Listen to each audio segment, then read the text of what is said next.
Are we live? He was a fighter, calling them out. She was inside, lost in the doubt. But life's funny, it can twist and turn. Now they're a team, and the world can learn. Funky and Magoo, the dynamic two, giving a voice to what's real and true. A tale of hope, and what we can do if we all had a little Funky and Magoo.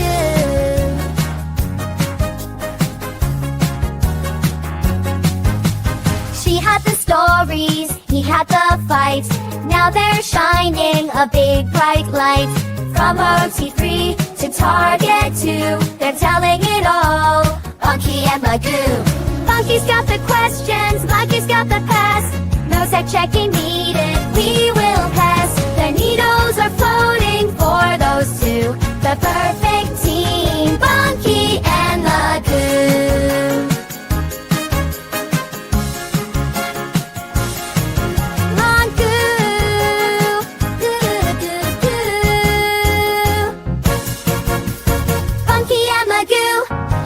True, speaking the truth for me and you.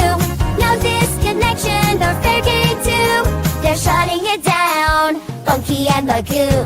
She saw it all, but now she's free. He called out fraud in Scientology. Working together, see what they can do. It's showtime now with Funky and Magoo. Hello, it's Funky and Magoo. Look at us. We're here. Hello, Magooski. And you goofball. Yeah. You know, I should have a shorter version of the song, but I love it too much. It's very cute. I like it. We haven't heard it in a while. I thought, let's just haven't heard it in a while. Oh, boy. It's good to have you here, Magoo. Thank you. It's good to see you. And we were, last time I did a broadcast, we showed some footage of you and Ida Camburn doing an interview together. Right. What can you share with us about Ida? Can you hear me, first of all? I can. You can. Can you hear me? Yeah, I can hear you. All right. I'm sure everybody out there can as well. Ida, it was a real fighter. She was amazing. Her son got into Scientology, and she took on Scientology way before anybody I think I knew. And she was, by the time I met her, I mean, she was amazing. She lived out in Hemet near Gold. And I remember once we protested around Gold. I think you were there. And then we came back to her house, and they followed her. And they came up on the porch, and she said, get the hell. And she was a little tiny thing. She was very, very tiny. Mm-hmm. But she said, you get the hell off my porch. You know, I'm against your cult, and I don't want you on my porch. You know, it was like, wow. She was amazing. Yeah. In the interview, she talked about growing up in the country and her dad being a very strong presence in her life. Right. And I think she got a lot of that from her hard living on the farm. I got it from my dad, too. You know, it's like strong dads can really make a difference with daughters. That's for sure. Well, let's see. I guess I had a dad. I'm trying to remember. He was incredibly quiet, which is, I think that's, part of my, well, it's hard to get a word in with my mom, who was... So, but I think he kind of shaped my personality as well, just in being quiet. Was he from too much of it? Was he from Wisconsin? Yes, they're both from. I think they're both born and raised in Oshkosh, Wisconsin, the mythical beautiful area. Oshkosh. Oh boy, is it ever! I know. If you like flat land and cows, it's breathtaking. Well, in fall. Let's face it, they're the most beautiful trees. Well, yes. Yeah, okay, I'll give you that.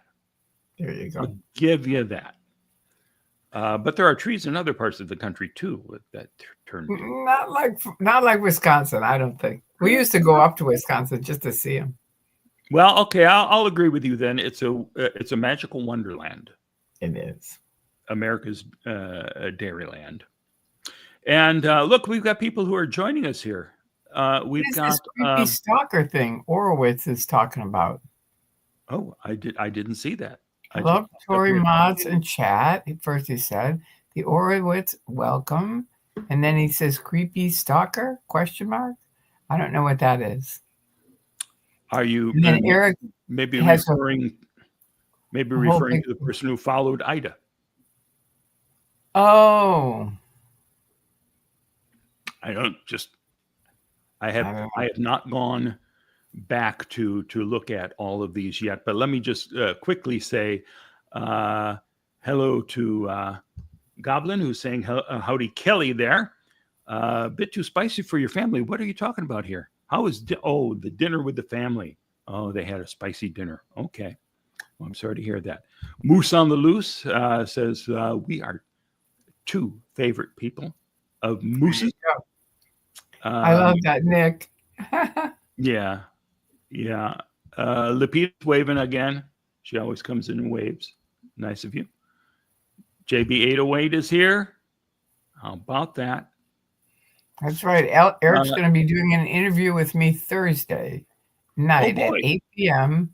on my channel and talk about his journey with high-functioning autism. Oh, okay. Very good. That should be cool. Sure. Yelverton. Cher Yelverton. Hi, all you beauties. Hi Cher. Well. Susie, hi to you. Oh, boy. Howard Taylor Esquire. Good to see you both again. Best wishes from the GB. Great Britain. Is that what you're talking about? I don't know. Oreo Ritz. Where are you? There you go. Hello, Mark, Tory mods in chat. And I hope everybody waved to Tory and to Kelly. Kelly, our mod, does a job. Rinka? Is that it? Is that how it's pronounced? Rinka? Hi, everyone. Hello to you as well. Okay. And Eric, there you go. Mentioning the interview that you're going to be doing. Okay. Well. Now, Stony Baloney with no mayo says, well, I guess they changed. Sorry. It. Yeah, it says Mike. Are you Mike? Oh, Mike. No. Is that the person who was interviewing you? No, that's Eric. I don't know. I'll be Mike tonight. I don't care. No, he's Mark. You got to keep it at Mark. All right. Or Bunky. Sharona's here. Crypt Hi, Rick. Sharona. Oh, look at all these folks. Crypt Rick. Yes. All right. Howard Taylor Esquire, yes, is giving us greetings from the UK. The southwest of England. Remember when we went to London? Yeah. That was fun. And we went to St. Hill. We not only went to St. Hill, but by God, we visited Sherlock Holmes' apartment. It's true. We did. That was fun. We just got to London and we were just checking out. I don't know. We got off because there's a big park that is beautiful. And for God's sakes, I should know the name of the park. But we got there and right there at that entrance to the park, it was 221B Baker Street. And I grew up reading all the Sherlock Holmes books and short stories and watching all the movies with Basil Rathbone and Nigel Bruce. And so Sherlock Holmes was exciting to me. And we actually went to take the little tour of the little museum there. And Tory asked, is this going to be interesting at all to the woman working at the counter? She said, well, are you a fan of Sherlock Holmes? Not really. Well, then, okay. It won't be that interesting for you, but he'll probably like it. And I loved it. I did like it. Well, that's good. But I loved it, even though I wasn't really a fan. My brother was a big fan of Sherlock Holmes, but I really wasn't. But it isn't because I didn't like it. I just never read it. Sure. So I might have been a fan of his, but I loved our tour. And then remember going to Shakespeare where. Well, but I wanted to mention this one thing though, because it's all leading up to this, all this talk about the Sherlock Holmes Museum. The best part of it was as we're there, looking at Holmes's living room, I get a call from for God's sakes, Sweeney, John Sweeney. John Sweeney calls me on the cell phone, and I had to confess, yeah, we're here at 221B Baker Street touring the Holmes Museum. And he thought that was hysterical. All the great things to see in London, and here we are, 221B Baker Street. Hey, it's so good. We had a great time with him. Yeah, he was a terrific host. He took us over to this BBC journalism club. Yeah, we visited the BBC, where got to see a TARDIS and a Dalek. Wasn't that exciting? Yeah. Okay. Yeah. It was amazing. I mean, to me, the most amazing thing was that it's actually a campus. It's not just a building. I thought it would be just a building, but it's a campus.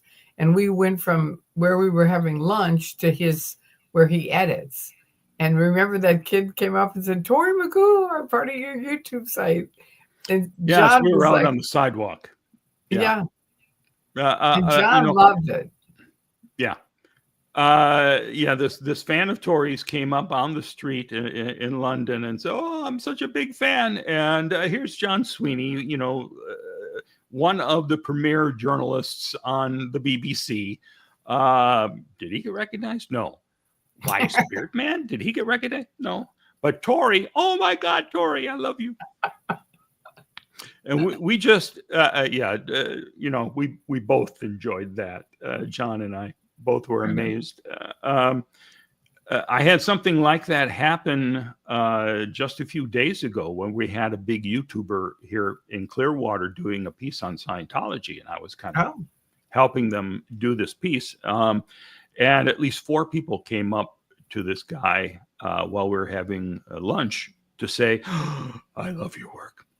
And the guy's got a huge following. So, and I'm not going to name him just yet. Wait till he gets the piece up. But it was a fun day running around with them and seeing them cause trouble. Good trouble. Good trouble. And I think it's going to turn into a really nice piece once he gets that put together as well. He had a whole team with him here, editors and camera people. Wow. And had somebody flying a drone to get footage and all sorts of fun stuff. Wow, that's going to be cool. Yeah. And he covers a lot of stuff on his channel, a lot of really hard-hitting stuff. And is it Alex? Nope. I'm not going to tell you who it is. Just this is a tease. Okay. All right. Oh boy. Let's see. Bunky and Magoo needs a book for kids to read. Sounds good. You just have to come up with a storyline for Bunky and Magoo. Somebody out there toss one to us. Someone here. Wait. Oh, sorry. What were you looking at? Someone here, Josh Isaacson, said, "Great to see you both. One of these live streams, you should show Tori's appearance on Let's Make a Deal." I was randomly watching GSN a couple of years back and was like, "Hey, that's Magoo." I didn't know. You were on Let's Make a Deal? Yeah, I won. I won a grand piano and $2,000 in cash. And it was the week after I worked for the Olympics selling hats, flags, buttons, Olympic souvenirs. And I made $4,000 in cash in 2 weeks. I mean, I spent a lot of time in your house. I don't remember the grand piano. I know, because remember, I was going to move out to LMT in Clearwater. And then we found out, actually Granberry's paralegal was at Spanky's. And for just one day, I've had so many things like that where it just happened. But she said, how much are they going to pay you? And I said, oh, I don't know. They have tons of money. It's not a problem. And she said, she kept asking me these questions and I didn't know them. So she said, okay, I'm going to make up a contract. So she made up a whole contract. What if it doesn't work? Are you going to pay to fly her back? Are you going to get her a new apartment? Like that, everything. She covered everything. And Spanky called, or Stacy called Spanky and said, we can't promise anything. They had done that shift right then. Mm-hmm. So it was like, it's off. And Graham and I both were packed, ready to go. My car was completely full. I was like ready to drive to Clearwater. Wow. So I'd sold the grand piano. Well, that's a shame. I know. It's too bad because I really liked it. And I love piano. And I have very big piano hands, so they're. You know how to play the piano? Mm-hmm. Oh, cool. Makes it even nicer to have a piano. Pardon me? No, it makes it nicer to have a piano if you know how to play it. I know. I don't know how to play that well, but I know how to play, and I like playing piano. And I'm sure you'll have people over at parties that knew how to play the piano, and they could sit down and entertain, just like in old Hollywood. Sure. Well, all the stars would gather around, and they'd be singing. Anyway. We used to do it all the time at my house. So I was on a game show, too. You were? Which one? I'm sorry. I was on a show called Break the Bank, and I broke the bank. Really? How much did you win?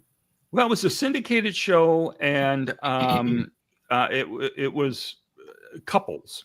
So I was dating a woman at the time, and I just thought this would be fun for us to do. So I put it out there. Yeah, you want to audition for a game show? And we got on.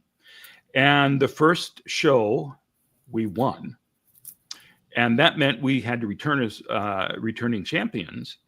But there was a 2-week break between the tapings. So they would do like 5 or 10 shows one day. And then a couple weeks later, they'd come back and do the next set.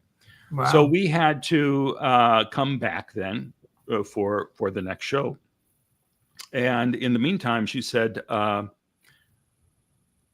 don't think we should, this relationship, I don't think it's going anywhere. So she dumped me, and we still had to go on and be a couple. The girl did. Yeah, the girl did. Yeah. And as we were talking about it, during the break, Mark, I think we've won enough. We don't really need to win anymore on the show. I said, what are you, what? And so we go back on the show, and the questions start coming, and she's just kind of sitting back, and I'm hitting that buzzer. Yes, this. And after I got a few more things right, then she said, oh, okay, well, I'll try to. And we wound up breaking the bank, and we each got we split up the gifts. It was agreed that if we won a car, that I would get the car because I needed a car. Wow. And we did. I got a Mazda. Car? I got a Mazda 323. Wow. You're teasing. No. You won a car and you never told me that? Well, I sold it after a few months. Why? Because we also won a lot of other prizes that a lot of them that we turned down because you have to pay taxes on everything. And I think we each got $8,000 in cash as well. Wow. That's a lot. Yeah. But you still had to pay taxes on everything. And ultimately I decided, I don't need a brand new car. Really. That's what I sold the car. $8,000 is to pay the taxes for the car. You would think that, but then when you moved right before that from the Midwest, and you've got debts to pay, I went through that $8,000 in about a month, paying off a lot of bills, and what else did I put some of it toward my career in showbiz. Anyway, Which but you it should have was done. fun. It was fun. And Harold and I also won the Newlywed Game, just so you know. Wow. Well, how could you not win that? Well, it was kind of funny because we were living at the Manor Hotel, which is now Celebrity Center. And you had to go downstairs to get your mail. And we went down to get our mail, and this guy had got a camera. And we said, "Where'd you get that?" And he said, "We went on the Newlywed Game. You know, if you're married within a year and you can go on the Newlywed Game, and that's the consolation prize." So we weren't going on to win. We were just going on to get the consolation prize, which was the camera, because we didn't have a camera. So now we get on it, and it's, you know, the panel and all this stuff, and it comes down to the last thing, and it says, "Tory Bazazian, if you can answer this question, you will win the Newlywed Game."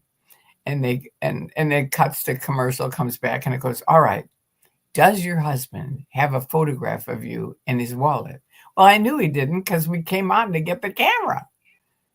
So I said no. And so we won. And we won a trailer camper and a year's supply of everything. I mean, it was a nightmare. It was like Shasta Cola, rose milk skim cream, and something else. And, you know, cases and cases and cases of it. And they would just show up, "Here it is." And we'd say, "We don't want it." And they'd say, "You want it. There you go." So the trailer camper, Scientology was going to charge us $200 a month to park it at the Manor Hotel. And we couldn't afford it. So we brought it back to the thing and just got the money. Same kind of thing. Yeah. You know, we used the money. And then we turned down. I'm sorry. Anybody who'd come to our house, we'd say, "Here's Shasta Holt, here's skin cream, here's this." And they'd say, "I don't want it." And we said, "We don't care. We have to get rid of it." Yeah. Altogether, on my show, we won over $44,000 in valuable cash and prizes. Wow, that's a lot. Yeah. And we turned down a lot of it because we didn't want to pay the taxes, including several trips. We won, like, I think 3 trips to Hawaii and a trip to Bermuda. That's a lot of stuff, Mark. It was a lot of stuff. Oh, and I did accept a pool table. So I thought, I can sell that. Well, okay, pool table. And Nice. in order to sell it, I thought we're going to have to set this up. So when they delivered the pool table, I said, "Yeah, sure, put it up here in the living room." And we didn't have room for a pool table. So it took up like the entire living room. And if you one wall, you had to do like this to shoot anything. And then ultimately, I didn't have any luck selling it. So I donated it to like a boys club or something. Oh, Get it out of there. that's amazing. Both of us were on game shows, but you really cashed in. Oh my God, did I ever. And then, you know, I a few years later tried to get back to that gal, and I just didn't feel it anymore. Pardon me? I tried to get back with that gal a few years later, and I just, you know, I didn't feel it anymore. Yeah. So I see somebody here said, Eric was wondering Tory, if you were on the Monty Hall or Wayne Brady version of Let's Make a Deal. I'm assuming it's the Monty Hall version. I think it was the Monty Hall. Yeah, just Wayne Brady. Yeah, the interesting thing about it. What do you mean, for Newlywed or the Let's Make a Deal? Let's Make a Deal is Monty Hall. Yeah, the interesting thing is that we were in line, you know, waiting to get in.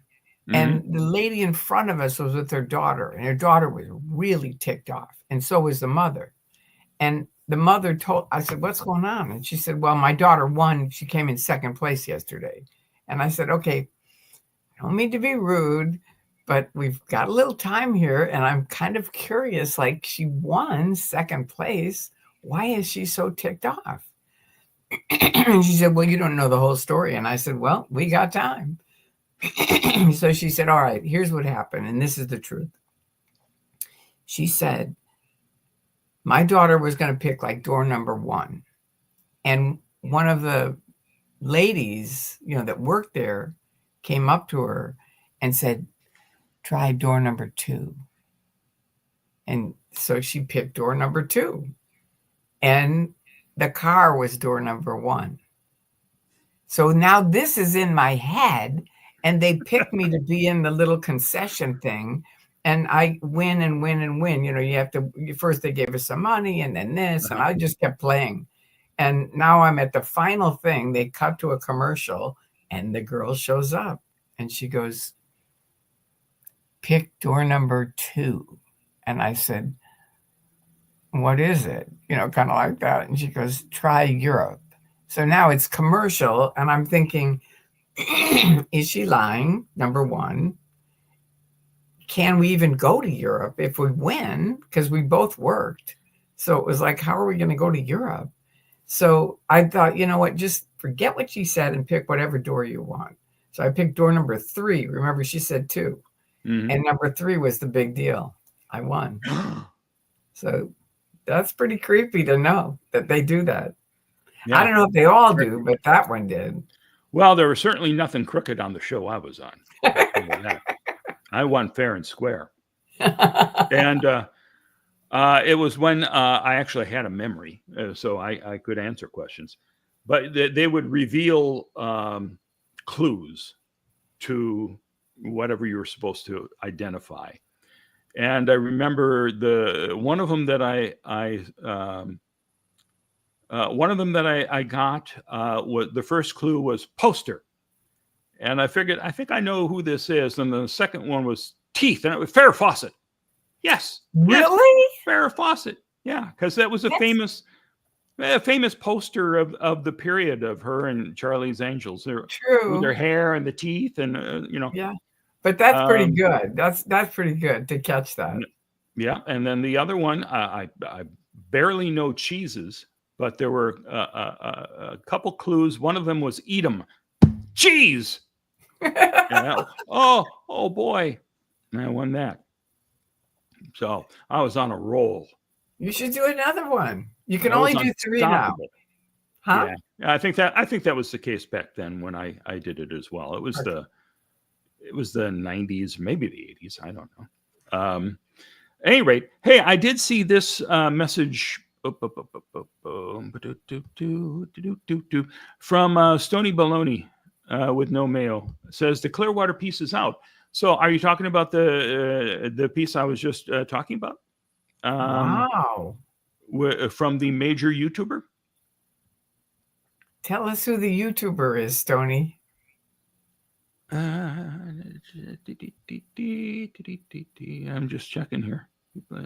Clearwater pieces at people and places.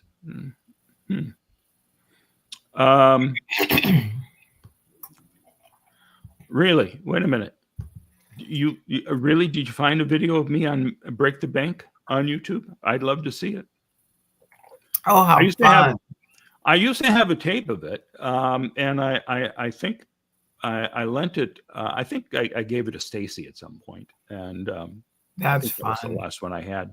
Yeah, I kept trying to find mine because I was in 1984 because that was the Olympics here, and I won the Olympics, and then I won Let's Make a Deal, but I couldn't find it. They went back to, I don't know, 90s, but they really didn't have. Maybe they do now. I don't know. I'll check again. Somebody found a picture of me.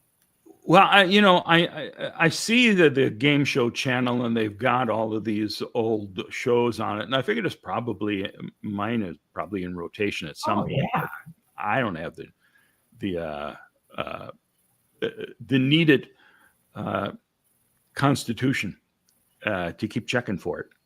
And I have to say hello to Destoni Salazar, who's the first time catching a live with us. Wow. Welcome. Nice to have you here. So the Clearwater piece, that was from a fellow named Tommy. Let me know if that's the piece that's out there, and then I will be happy we can watch it and we can talk all about it. It was kind of fun. Glorfinda now is Glorfindel West now wants to play trivia, even if I can't really answer. Tell you, Trivial Pursuit was big, and the entertainment questions I mastered those. Yeah, you'd be good at those. There was a different woman that I dated for a long time, and her whole family would come over, and I would play her entire family. Trivial Pursuit, Showbiz Edition, and they couldn't touch me. Yeah, no wonder you and Harold got along. He was a big trivia person on the entertainment industry too. Although I will tell you a funny story about him. We moved to a house and it had an office, and I always wanted an office with a computer and everything. So one day I come home, he was working at, like, not Radio Shack, but somewhere like that, where they had, different things in the windows, right? Mm-hmm. What's the big radio thing that closed down that's in Hollywood? Radio Shack? No. A radio thing. It's a radio store. It's huge. It was huge. It was really big. Tower Records. Tower Records. Oh, Tower Records. Okay. Yeah, he worked at Tower Records, and he was doing the window displays for Tower Records. So I come home, and he goes like this: "You're not going to believe what I got for you." And I'm thinking, he got a computer from me. I'm like so excited. And I go into he goes, "Go on in your den." And I go, "Oh my God, he got me a computer." And I go in the den, and there is a full-size flashing Paul Anka. And I'm like, what the hell is this? Oh, so much better than a computer. I don't even like Paul Anka. And it was really funny. And for months, it depends what he's flashing. For months we argued about it, and finally at a party one night he came over and he goes, "See, I told you someone would want Paul Anka, and here he is." And he brought over the guy. I said, "All right, congratulations, you got it." All right. Well, Kelly, if you can find that Clearwater story, I'd appreciate it. Or if anyone has a link to it. People in Places. And we're huge fans of Sweeney. Is that the guy's site? People in Places? Tony? No, not Tony. Tommy is his name. Connie. Tommy. Oh, Tommy. Yeah. Oh, God. I don't have this link right here, I guess. Oh, wait a minute. Hey, Rochelle, she gifted one Xenu TV membership. There you go. You missed it. Very exciting. I know. No, I can't. Here we go.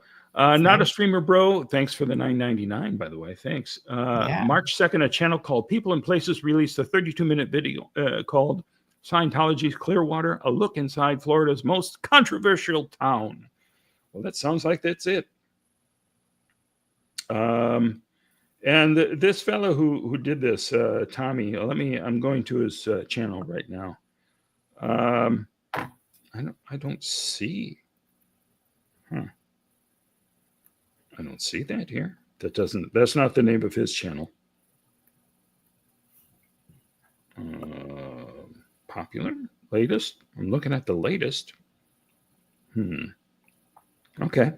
We'll have to find out what this People in Places is. And we'll find it. So, Yep. Question, do you know of Shawn Lonsdale? Yeah. I'm trying to think if I met him, and I know him too. I'm trying to think where we know him from. He was the person who was setting out every day on Cleveland Street. Oh, with the OT8, and he shot himself. Yeah. Well, I don't. Well, I think they killed him. I think it was a. Well, no, I think it was a suicide, but it was I think carbon monoxide poisoning with his car. Yeah, but I don't think it. I remember talking to him because they had smashed his camera, and he called me and he said, Tori, they've smashed my camera. And I said, okay, here's my advice. Get out of Clearwater because they're going to have to do something to you because you've got it on video. Yeah.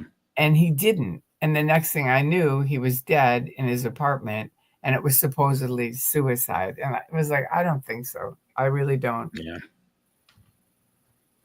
We can't prove it, but well, I don't think so. Yeah. I'm not for conspiracies. He was unemployed and spending his time shooting Reading video. OTA. Yeah. Yeah.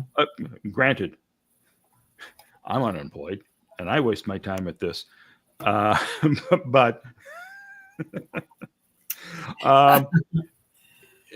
what the heck? I really can't say that I knew him or really have a good take on it. It's just, it is a sad, tragic story. Yeah. Yeah, that's what I remember from the news stories. Dreamscape rather. Apparently he connected a hose from his car to his apartment, and there were some letters left. I think the Clearwater police certainly felt that it was suicide. Joe says, good evening, dynamic duo. I love when Tori's a guest here. Well, who doesn't? It's always shinier and more fun and exciting when Tori is here. Kenny says, hi, Mark and Tori. Hi, Kenny. Tom Delgado? No, that's not the Tommy I'm talking about. Sharona. Although,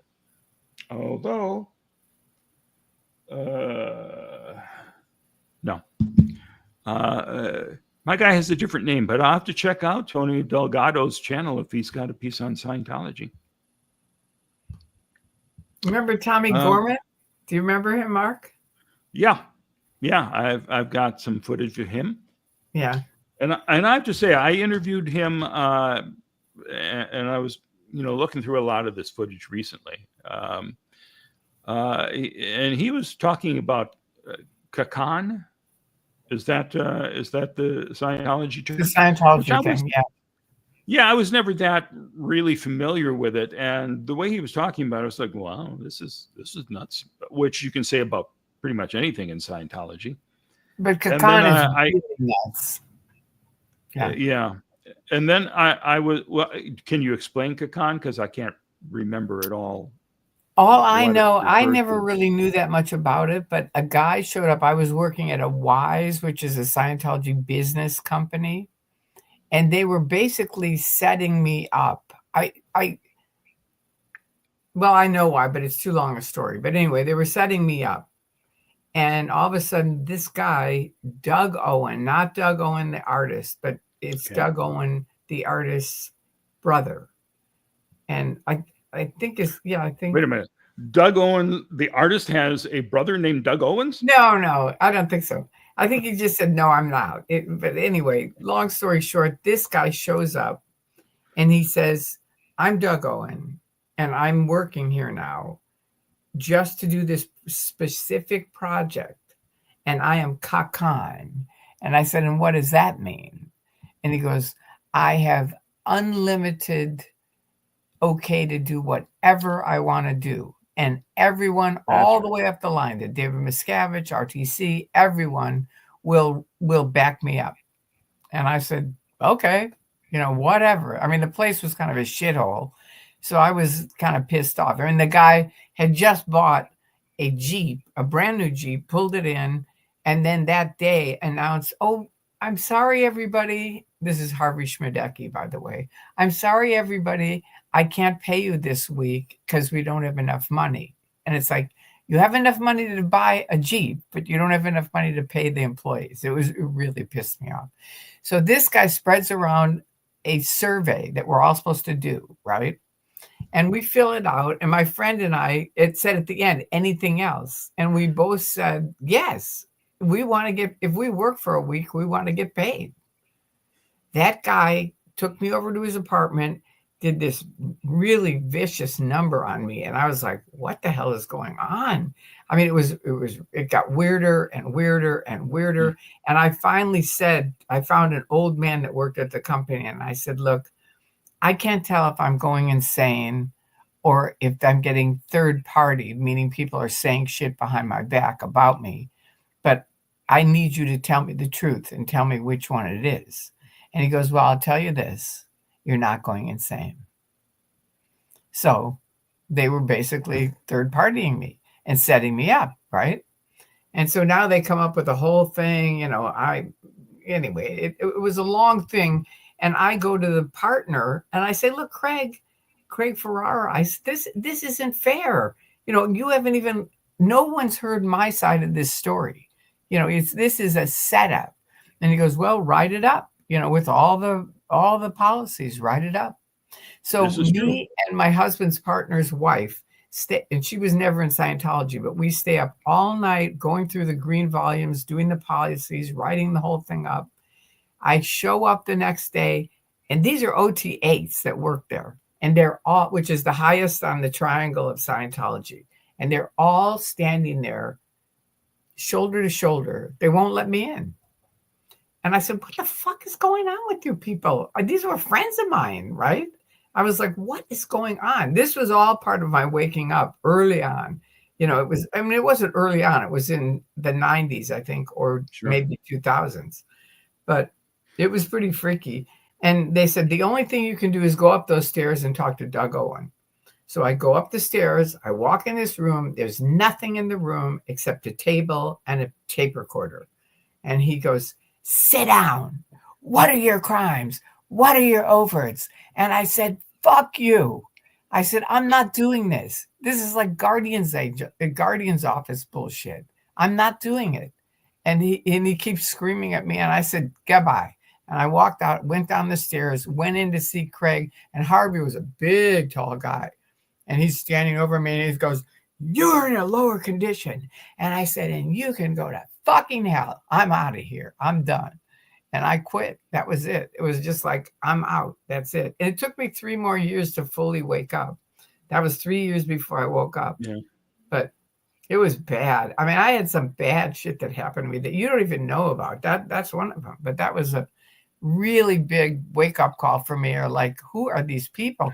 And then that was the other thing, because these are all highly trained Scientologists, right? So they're obviously abusing the entire system. So we go, you know what? Let's go over to Wise Int, because they're the executives over these businesses, and they'll care. Did they care? Hell no. It was like, get out of here. And I said, you know what?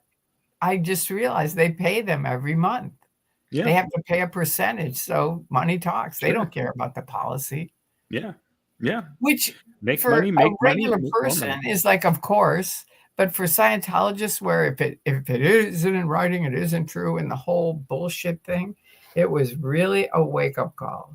You're like, wow. Well, and that kind of ties in a bit to the radio show I wanted to play tonight. As I've been going through a bunch of the old shows that I found that I haven't listened to in 25 years. Wow, really? Yeah, I've released a couple so far, and I've got a few more that I have prepared, and I'm trying to go through and improve the sound quality on them as well. Oh. So there's one. What was I working on earlier today? I started working on. I started working on one that that was a good show, but it needed some work sound wise. And then I stumbled upon the show that I want to play tonight. Okay. Like around 8 o'clock, I found it. So let me get this ready. So I scrambled to be able to play this tonight. It's filled with fascinating things. And what really amazed me is whenever right Mark says that, it's like, uh-oh. Well, the guy who's the main guest on this show, and it's the Tom Leykis show. I don't know if you're familiar with Tom Leykis, but he was like a shock jock very successful in LA on KFI radio. And he had a lengthy career that took him from nationwide radio to being a big podcaster. And I guess he just retired last year. But I used to listen to him from time to time, and I'm glad I caught this show. Yeah. There was a guy named Mike Jones, Scientologist, wrote into the show to say, I heard you talking to some Scientologist people, and they didn't get it right. You should interview me. So he comes on the show, and right from the get-go, he's screwing up left and right as far as Scientology is concerned, and he's being truthful. We'll listen to it. Tom Likas, like the first thing he asks about is God and the Bible. I remember Tom Likas. Yeah. This is so far from the Scientology party line, which was completely compatible with all religions. Why don't we take a listen to this, and we can go in and out as we're listening, as I'm sure you'll have plenty of things that you want to add. Okay, I'll raise my hand if I have something to say. All right. And I'll just wait back and I think, oh, she wants to talk. Oh, okay, let me stop it. All right. Well, here we go. Well, let's get to it, shall we? Kaboom. Is Mike Jones. He is a Scientologist. Now, we had said yesterday we had 2 ex-Scientologists. This is what I let me come back up here. This is what I should have mentioned at the beginning. I don't know that I really got a chance to get to know Jerry Whitfield. I met him at least once briefly after I was interviewing Hannah Whitfield. And he came home after we had just finished a video interview in their home. So I met the guy, knew the guy, and he passed, unfortunately, not too long ago. This is one of the rare radio shows I have where he's the guest, and he's terrific in this. It's a nice contrast between Jerry and Mike.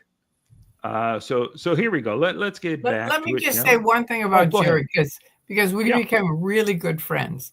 But when I first left with you, when we went up to Boston, on the way home, Stacy and Bob said, and then we're going to go see the Whitfields. And I said, the Whitfields? Because in Scientology, they were like the devil's devil, right? They were just like awful. And they said all kinds of horrible things about them. So when I met them, it was like Jerry was, but I still think he is somewhere. He's a brilliant consultant, and he helped educate me, I think, in a half an hour on more than I'd ever learned in Scientology in 30 years. You know, he took time to study it, learn it, and then he would educate people and they would leave, because once you learn the facts, it's like, why stay? I had already left, but I just wanted to say, and Hannah, just in all respect to her, she used to run, she was the Commodore of the ship with Hubbard. Yeah. So she, both of them together were what a couple. Oh, it was amazing. So anyway, I just wanted to tell all the folks here so they kind of get an idea of who they are. Very good. And I wanted to get your perspective on him anyway, and I just forgot to ask that. So thanks for sharing it. Here we go. Come on. It's not correct. He's an ex-staff member, but an active Scientologist, Mike Jones, and also Jerry Whitfield, who is an ex-Scientologist, and I welcome both of you to the program today. Thank you for being here. Mike, let's start off with you. What is Scientology? Well, let me get a couple notes here. Basically, Scientology is defined as knowing how to know. It's an applied philosophy versus just a philosophy that, you just think. This is something that you... Yeah, I'm glad he's consulting his notes. Apply to your daily life, and you can find some results and change. It's a religion. Oh yes, absolutely. Anything that consults the mind, the spirit, and a supreme being falls into the category of a religion. Is there a God? Well, No. I believe there is, and I would say that probably most Scientologists believe in a God. Does What? this God compare to any God worshipped by any other religion?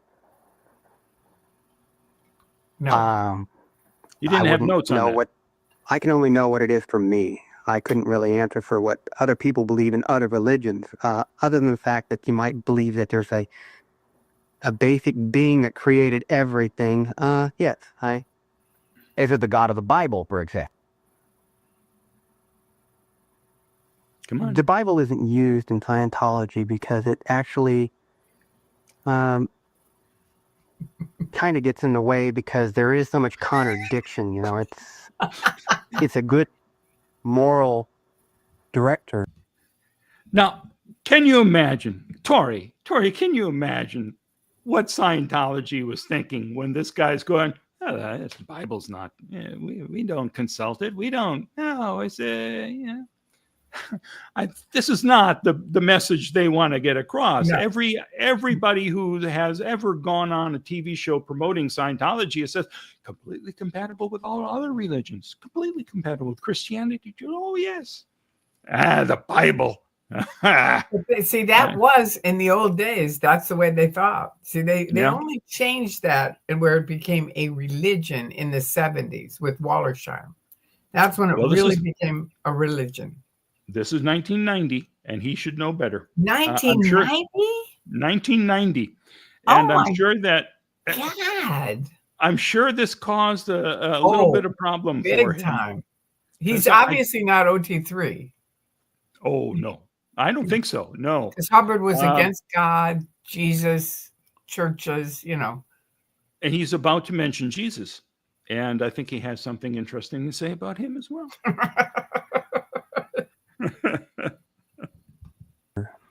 And I honestly believe that Jesus Christ was a very tremendous spiritual individual. Sure. And but the thing is that I know about Christianity is that they didn't even write the books of the Bible. The first ones that I understand were not written. Okay, were not written for 40 to 70 years after his death, and that that kind of loses some credibility for me as far as some of what, you know, just as an individual that looks at information and data, and then you analyze it and find out whether it's real for you and if it's something that you can apply. I myself, where I really kind of got turned on to the whole thing, came about at a time when I left my body. And when you are no longer in your body, you come to the realization that you are not your body, you're a spiritual being. And I tuned in real quick to some of the biblical things like man was created in God's image. Well, in essence, I was a mini little God, and I had my body and my effects around me that I had to control. You know, you can make the order of magnitude whatever you want, but I had my own personal universe to control. Who was L. Ron Hubbard? Well, before we get to L. Ron Hubbard. I don't even know what he's talking about. Well, I mean, it's okay. Granted, he's right that the different books of the Bible were written decades after the time of Christ. But still, if you as an organization want to say, oh, it's completely compatible with Christianity, you don't just say, oh, he was an interesting guy with interesting philosophy, and well, yeah, but I am my own God. I have my own universe to control. I don't think that's the party line. Isaac says, well, while we're here, Isaac says, thanks for the last 20 years, both of you. Mark, I came in to ask if you are running for anything again soon. I'll volunteer to make calls from here in Kissimmee. We hope Well, so. that's awfully kind of you. I don't know. I have not made the decision, although there will be another race coming up next year, 2026. I would be eligible. We'll see if that comes about. By then, I, being my own God, I could probably control my own universe by then. And who needs office? All right. Many people say Goblin, say we are many gods nonsense, taking it completely out of context from the Bible. Well, yeah, out of context is how much of our information comes to us.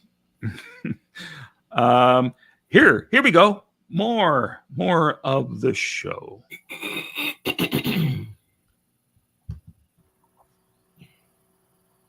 Well, he's the developer, the founder of Scientology. He has made the breakthroughs. He discovered it. He, in the early 40s, up to the point, well, the book came out in 1950, so he'd done all of his research prior to that, before the book came out. And Which book is that? Dianetics. Dianetics was the milestone of Scientology coming public. It was a sub-study of Scientology, which deals with the mind primarily. It is, or a true soul is the definition, dia, from the Greek, meaning through, and nos, soul. And so that is how that developed. And he had found that by dealing with people's traumatic situations and their revealing of them in extreme detail, down to, the point of smell, taste, the whole bit, that when that was relived and seen exactly as it was, that whatever additional pain, unconsciousness, effect was then, it left with the trauma that was there. And therefore, the key thing is that if you have a similar situation, what that does is that causes the earlier situation to make it a heavier situation to deal with. At the beginning of every show I discuss religion, I always put this proviso on the program, and that is that I'm an atheist, so I don't they're superior to or inferior to another religion. So I'm not being judgmental. I see all religions as being basically the same. Okay, so understand that going in as I ask you a few questions here. The book Dianetics has been promoted all over the place, in Billboard, on television, even on this radio station. And one thing that troubles me about the Church of Scientology, as opposed to, say, the mainstream religions like the Catholic Church or the Lutheran Church, or even the Mormon Church, is that when this book is advertised, it never mentions Scientology, and it never mentions a connection with a religion. It is sold as a self-help book, much like a weight loss book, or much like a, I'm okay, you're okay, or something like that. Why doesn't the advertising tell you that this book is published by a church? Well, basically, it can stand alone as itself. Yes, Magoo. I want to say he's wrong. Dianetics was the beginning first book. The spokesperson is correct. Sure. The original book was Dianetics. Hubbard said in the 40s, in the late 40s, if you want to make money, start a religion. But my mother and father-in-law were original Dianeticists back in the 50s. And they said, when he started Scientology, the Church of Scientology, a ton of them just took off. They were like, we're not part of a church. We're Dianeticists. That's it. And I think that's where he came up with the PTSSP. That's what I think. But the point is, did they like Dianetics is not a factor of Scientology. It was the beginning of it, and then he built the Church of Scientology. Well, he had to, because he lost the copyrights to Dianetics. Right. it's amazing, as he was running from city to city, trying to get away from creditors, a judge gave Dianetics to one of the people who had been financing Hubbard, and he had to fight for a couple of years. But it was during that period when he said, well, I got to come up with something. So now it's a religion. It's Scientology. How's everything coming on that religion angle? Yeah. He cabled to one of his assistants. I mean, it's remarkable. By the way, everybody who's saying this guy's a horrible spokesperson, you're right. And this is just the precursor to the rest of the show, because once Jerry comes on, he's really boring. Can I say that? Oh yeah, oh absolutely. But really I want you to understand that he's in way over his head. Yeah. But Jerry's going to come in and kick some ass, and then there's caller after caller after caller who have great stories to share. And by the end of this, this guy's in a tizzy. He may be in a tizzy right now. Anyway, here we go. Oh, I mean, the Church of Scientology developed because of the need for further information that the Dianetics, when it was released, I mean, it was not initially the brainstorm to create a church from this. It was demand that brought it on. So it is a study, it is a technology all its own. It is, to a large degree, separate. But is there a reason not to mention the connection with the Church of Scientology? I mean, don't feel sorry for the host. He's going to go for blood not too long from now. Good. And I ask this for a reason. Because when I lived in New York City, I would walk down the streets of Greenwich Village and be accosted by people who would ask me to come to a room and take a personality test, which sounded interesting enough, and I actually went up and did it. And once I got up there and took the test and the results were compiled, some people laid some heavy pictures on me to become a member of the Church of Scientology. What it seems to me is that in these two ways, the Church of Scientology appears to try to get members without telling people at the beginning that it's a church or that it's a religion, or, in the opinion of some people, because of these tactics, it's been called a cult. How do you feel about that? Well, any religion, according to the definition, would be considered a cult if you read the definition. I think cult has become a slam word that you can attach to anything that doesn't agree with how you think. If you're going to accost somebody on the street and ask them to take a test, wouldn't you say, hi, I'm from the Church of Scientology? Just as somebody might say, hi, I'm from the Catholic Church, or hi, I'm from the Lutheran Church, or hi, I'm from the Mormon Church. And Mormons have come to my door when I lived in Arizona. They came in pairs. They were dressed in white shirts and black ties, and they rode on bicycles, and they said, hello there, we're from the Church of Jesus Christ of Latter-day Saints. They didn't come and say, gee, how would you like to take a polygamy test today? They didn't do that. And that's what I'm curious about. Why is it you can't just say it's the Church of Scientology? Well, I'll tell you, my encounter, now, you have to realize that I'm not trying to defend Scientology. That's what I'm not here for. Oh, you're not? When I wrote you, I said that my ox had been gored because of a previous show, and that I wanted to express the positive effects. There are millions of people out there that have received good effect from it. And when I initially contacted, or when someone from the Church of Scientology contacted me, they did mention it. So your particular case is a separate incident, and you're saying this doesn't happen to people generally, that when people are accosted on the street and asked to take a personality test, they are generally told that the person accosted Scientology felt accosted. A person came up to me, I was on my way somewhere, and they asked me if I would stop for a moment, and I stopped. When I say accosted, I don't mean I was molested or mugged. I say somebody came up to me and stopped my flow of what I was doing to ask me some questions. And they never told me they represented a religion. Okay. Well, I don't see why they wouldn't do that. I can't speak for anybody else. And it's certainly true that the Dianetics commercials and all the advertising don't mention a connection with the Church of Scientology either. And I got to wonder if there's a reason for this. I don't think it's a necessary thing. Maybe you do, but I think the idea here is that people that are interested in receiving the benefits that are available there will reach.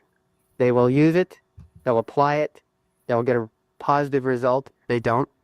then they're on their own way. All right, we're going to take a break here. We'll ask Jerry Whitfield some of these same questions. He is an ex-Scientologist, and we'll try to get to the bottom of all this today. 221, Tom Leykis, live. So, Magoo, did you have something you wanted to add there? I saw you holding it. No, I was just curious. What was the question? I missed the question. Oh, good Lord. The last question I remember him asking is, how come in Dianetics they don't tell you that this is a religion, Scientology? And what did the guy say? The guy said, "Well, I don't know that they have to." Something like that. Yeah, he never answered the question, right? Yeah, yeah. And really, I don't know. That's a burning question. They're selling you the book Dianetics, and once they meet you, as they sell courses on how to run your office, then they'll get you into Scientology. It's just a way in. Yeah. But I have to ask. Okay, all right. I have to ask this. Has he not seen Airplane 2, says JB808? I'm sorry, I haven't seen Airplane 2 in a long time. What was that referencing? Let me know, because it sounds like somebody else does know that reference. Hi, JB808. Yeah. Deanna says, yes, Airplane 2. I don't know. I do love the original Airplane. In fact, I listened to a book on tape about the making of that, which was a really good book. The original one, I know. I don't think I saw Airplane 2. I tried watching Airplane 2 again a few months ago after reading the book about the original. And I only made it about 10 minutes in. And I remember seeing it when it came out. And I saw it at least twice over the years, but pretty lousy. Anyway, let's, Shirley, You Can't Be Serious. Is that the name of the book? I don't think so. Could be. Anyway, let's bring on Jerry Whitfield, shall we? Let's bring him on. Over KFI AM 640. Thursday afternoon, we're talking today about Scientology. Mike Jones, who is an active Scientologist, is with us here in the studio, and also Jerry Whitfield, who is an ex-Scientologist. Jerry, I'm going to ask you some of the same things. I see ad for Dianetics. It never mentions the Church of Scientology. I see personality tech that doesn't mention the Church of Scientology. What's going on? Well, I think it's a bait and switch technique, basically. I was in Scientology for quite a while, and I believed all the things that I heard while I was in Scientology. And pretty much like Mike, I thought it was probably the greatest thing going. But Scientology has such bad public relations that it, I think, has to go to a number of front groups. And Dianetics is just one of its front groups. The personality test is just another way to basically start talking about a person, give you the guy an evaluation of where they think he is. And I've heard a lot of people who say one of the things they want to do is cave the guy in. Maybe they get girls crying. They make the guy feel real bad, and then they say, but you don't have to live your life this way. We can help you out. You can come in and get some stuff we call auditing. That's his counseling, and we'll help you out with this and get over this little trauma that you have in your life, or this inferiority, or whatever it is that's substandard about your life. We can fix you up completely. Now, I'm wondering what exactly is being accomplished by the church. Certainly, there's been a lot of controversy about some of the contributions and where the contributions come from. Is there anything controversial about that, or is that just bad PR? About the contribution? Contribution. You read about Lisa Marie Presley giving her fortune over to the Church of Scientology and things like that, and very negative press. Is there something negative about something like that? I don't know what the Presleys are doing with their fortune. I can't answer that. Just contributions in general. But Scientology has what they call hard sell. Their policy is to hard sell, and their definition of hard sell is don't go into agreement with any objection the person has for not purchasing services. And the people who do the hard sell are called registrars. And the registrar is taught within an inch of his life, or her life as the case may be, how to manipulate the person so that the person is willing to give all of their money. If not, and more often, it's more than just all of their money. They'll get a second or third mortgage on their house. they'll max out their credit card. If they don't have a credit card, they're shown what bank to go to get a credit card so that they can get a credit card. A lot of things like that happen, and that's not unusual.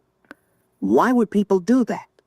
Well, if you get a person hooked, if you get a person believing that this is the best thing since sliced bread, And what are they going to get for giving all that money? they're going to get what they think is spiritual freedom. Basically, what they really get, and not everybody gets this, but what they really get is they get a feeling of euphoria. They get a feeling of self-worth. I'm sure that Mike has experienced this. I did many times when I was in there. I felt like I was on top of the world. I went into a trance state not knowing that it was a trance state. People don't know what trance states are. If you talk to them about going into a trance state, how are they going to know whether they went into it or not? Scientology put me into a trance state time and time again. I had no idea that would occur. When a person goes into a trance state, it's not unusual for endorphins to be released into the bloodstream. It's the same endorphins that a person gets when he runs, when they're running. They get a feeling of well-being. It's a physiological thing. There's a chemical that actually goes into the blood. And people feel great. They feel euphoria because they feel higher than they've ever been in their whole life. And they attribute that to Scientology. It's a point of mind control called mystical manipulation or planned spontaneity. In other words, if I can plan something so that it seems like it happened spontaneously, but I knew that it was going to happen all the way along, and you reach that particular thing, you are probably going to have what you call a spiritual experience. And you're going to attribute that to me for being so smart as to put you into that state. There are some problems with that. One problem is that when you're in that state of euphoria, it's like being in love. And when a person is in love, you can also describe that as being like they were intoxicated. The first thing that goes when a person is intoxicated is their judgment. And of course, that's one of the things that happens when a person goes into a trance state, becomes euphoric. The first thing that goes is their critical faculties. Their ability to think logically has been reduced in certain aspects, not all the way across the board, but in certain aspects. We're going to take a break here. We'll continue our conversation about Scientology this afternoon. I'm Tom Likens at 2:30 in Los Angeles. This is KFI AM 640. We continue with our conversation with Mike. All right, we're pausing for a moment. Magooski, how you doing? Good. Do you need... I had a thing with Jerry. We became really good friends. And you can notice he talks very fast. So when I would talk to him, I would say, you have to slow down because I can't. It's just too fast. You know, it just was too fast for me. And I'm noticing it here because he's not having anybody say, slow down, take it a little slower. Well, I think that helps the person who said, hey, can you play this at 2 times the speed? Because of the first guy. Let me Are you playing try it faster? Are you playing it faster? I'm not. No, I'm not. Okay. I don't think I can because I've downloaded a copy of it. It's not like I'm playing it on YouTube where you can push a button to make it go faster. Yeah. But what happens if I push this button? I got a link in here. Okay, so this is interesting. This is not the video that I was talking about. Let me see if I can share the screen here. It isn't? I don't know. I don't think you're seeing this yet. I need to share the screen. This is somebody mentioned a YouTube video in Clearwater. It's not the one that I'm talking about. Tommy. It's yeah. But we can bring it up here and watch a little of this if you don't mind. You don't want to finish the thing with Jerry? Oh, we can get to it. I'm just interested in seeing what this is. We can take a peek at it and then come back. Scientology's Clearwater. A look inside. And I think if I... The Scientologists own a lot of the property and they're not using it. There's one empty storefront here. A lot of commercial property. 500 Street. This may be the Coachman building. I think Clearwater has about 125,000 people, but... They own every basically almost living certain villain. All right, that's definitely 100% owned by Scientology. Well, it's a nice view of our downtown. Yeah.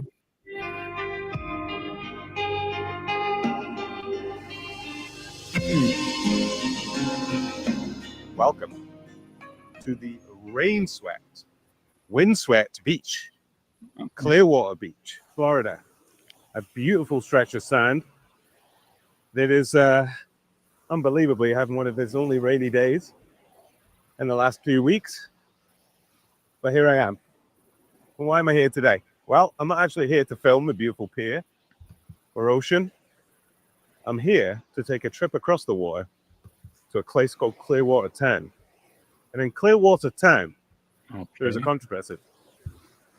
A famous or infamous group, depending on your perspective, called Scientology, have made that kind of their home. They arrived there some number of years ago, and we'll talk about that.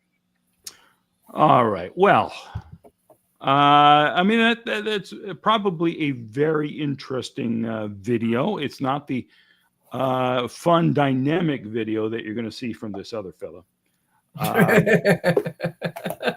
And not to disparage this, but I don't want to, you know, he's going slowly with this, and I want some action.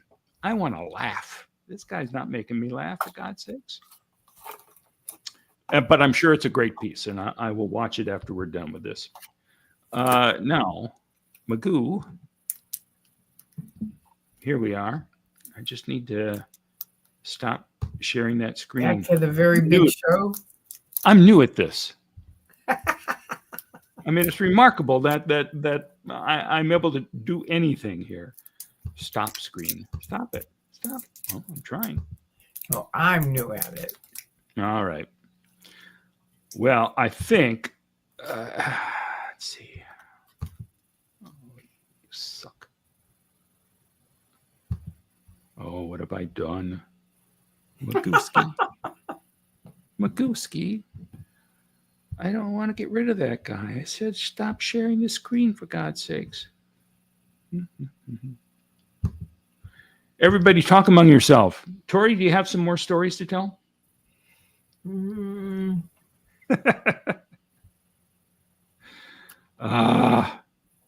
I'm trying to think. Let's see. Does anybody have any questions? Yes, Tori. Hi, Sophie. So beautiful, but desolate. Yeah, I feel bad for Clearwater's economy and non-Scientology business downtown. It's been that way since '79. I mean, as soon as Scientology moved in, which was earlier than that, it's been, I mean, the businesses just started moving out. It was awful. It's been tricky. I mean, it looks really good downtown, Mark. You've done some good work with it. Well, I mean, we certainly spiffied things up with the park downtown and the amphitheater, and that does get people downtown, but they even downtown, very rarely spill. Yeah. No? Well, you know, it's still empty buildings. There's one guy who's brought life to the 400 block, I think it is, of Cleveland Street. There's one Greek woman who owned one side of the block, and she has refused to sell it to Scientology. And this guy had a very successful dueling piano bar up in the Pacific Northwest somewhere. And he decided to come and open one here, not realizing that Scientology had, a death hold on the downtown. But he spent $2 million now fixing up $2 billion? This block. $2 million. $2 million. I didn't say billion.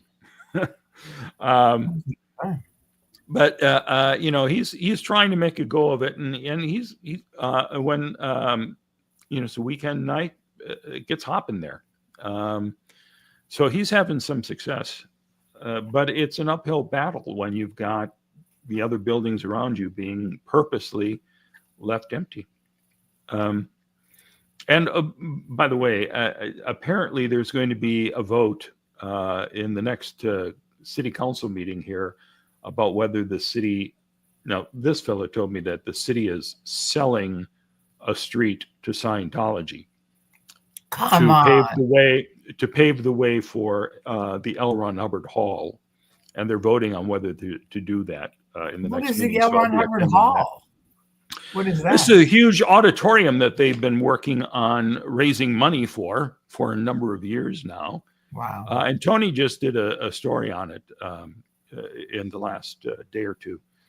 And it's there's a beautiful rendering of it with the flag building and this, and my feeling now is I'm wondering if the purchase of all these businesses downtown, all these buildings, is to eventually just tear them all down and put up more housing for Scientologists who want to come and live in Scientology's Mecca. So I'm going to ask if there are any laws in the city charter preventing businesses being turned into residency. That's good. Because you said they're empty, right? Yeah, the buildings are empty, and some of them they're gutting. There's at least 3 of them now that Scientology promised the city that they would restore to all their beautiful glory from the 1920s. And well, fine, you can restore them, but what are you going to put in them? Anything? So that was part of the deal. There is like a swap that was going on. We'll do these 3. Let us have this street. So wow. See if that's the deal. The deal that the city was looking for is that, okay, you have to put businesses in those buildings. So we'll see if that comes through. Anyway, I got rid of that dude. I found out my problem was something totally unrelated to this software. It was my supposedly having 2 screens, not screens, but and never mind. Never mind. We can get back to this now. Now, can you bring back the radio show? Can I? Boy, can I. Add to stage. Who is a Scientologist. Jerry Whitfield is an ex-Scientologist. Mike is a listener of the station. He had written a letter about 3 weeks By the way, it was simple as that, Magoo. It was simple as that. ago or so to the radio station about coming on to talk about Scientology as a follow-up to a show we did several months ago. One paragraph in your letter, Mike, intrigues me, and I'm concerned about it. It's the final paragraph of your letter, and it says here, quote, I will be going out on a limb to go on your show, as I can be disciplined if I create any misinterpretations or misunderstandings. What does that mean? Well, that is probably a paragraph that I regretfully put in there now. But to be honest, the thing is, Well, is that true? yes, there is ethics in the organizations, and I'm sorry. I was looking at some homework here. Was that Mike? That was Mike saying something. What did you say? Continue with our conversation with Mike Jones, who is a Scientologist. Jerry Whitfield is an ex-Scientologist. Sorry, Mike folks, is a who listener of listen the to this. station. He had written a letter about 3 weeks ago or so to the radio station about coming on to talk about Scientology as a follow-up to a show we did several months ago. One paragraph in your letter, Mike, intrigues me, and I'm concerned about it. It's the final paragraph of your letter, and it says here, quote, I will be going out on a limb to go on your show, as I can be disciplined if I create any misinterpretations or misunderstandings. What does that mean?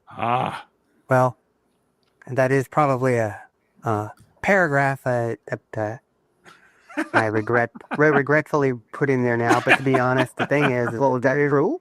yes, there is ethics in the organizations, and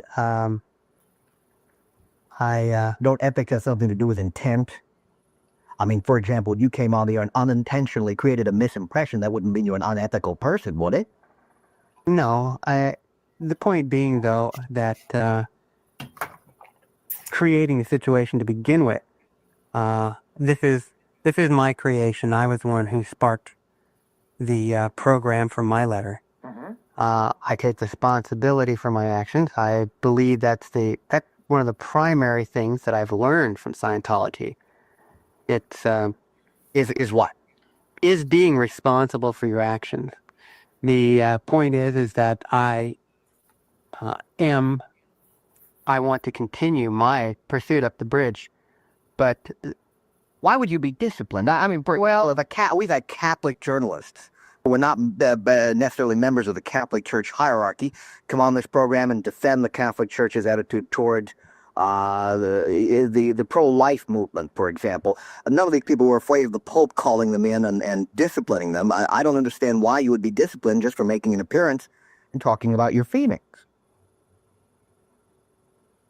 just the airing of the allowing the possibility for negative view of the church to be presented is not really particularly acceptable, but that was something that I chose. Well, you didn't come on to do that, though. You came on to defend the church. That's what your letter said. How could you be disciplined if you came on with the intent of defending the Church of Scientology?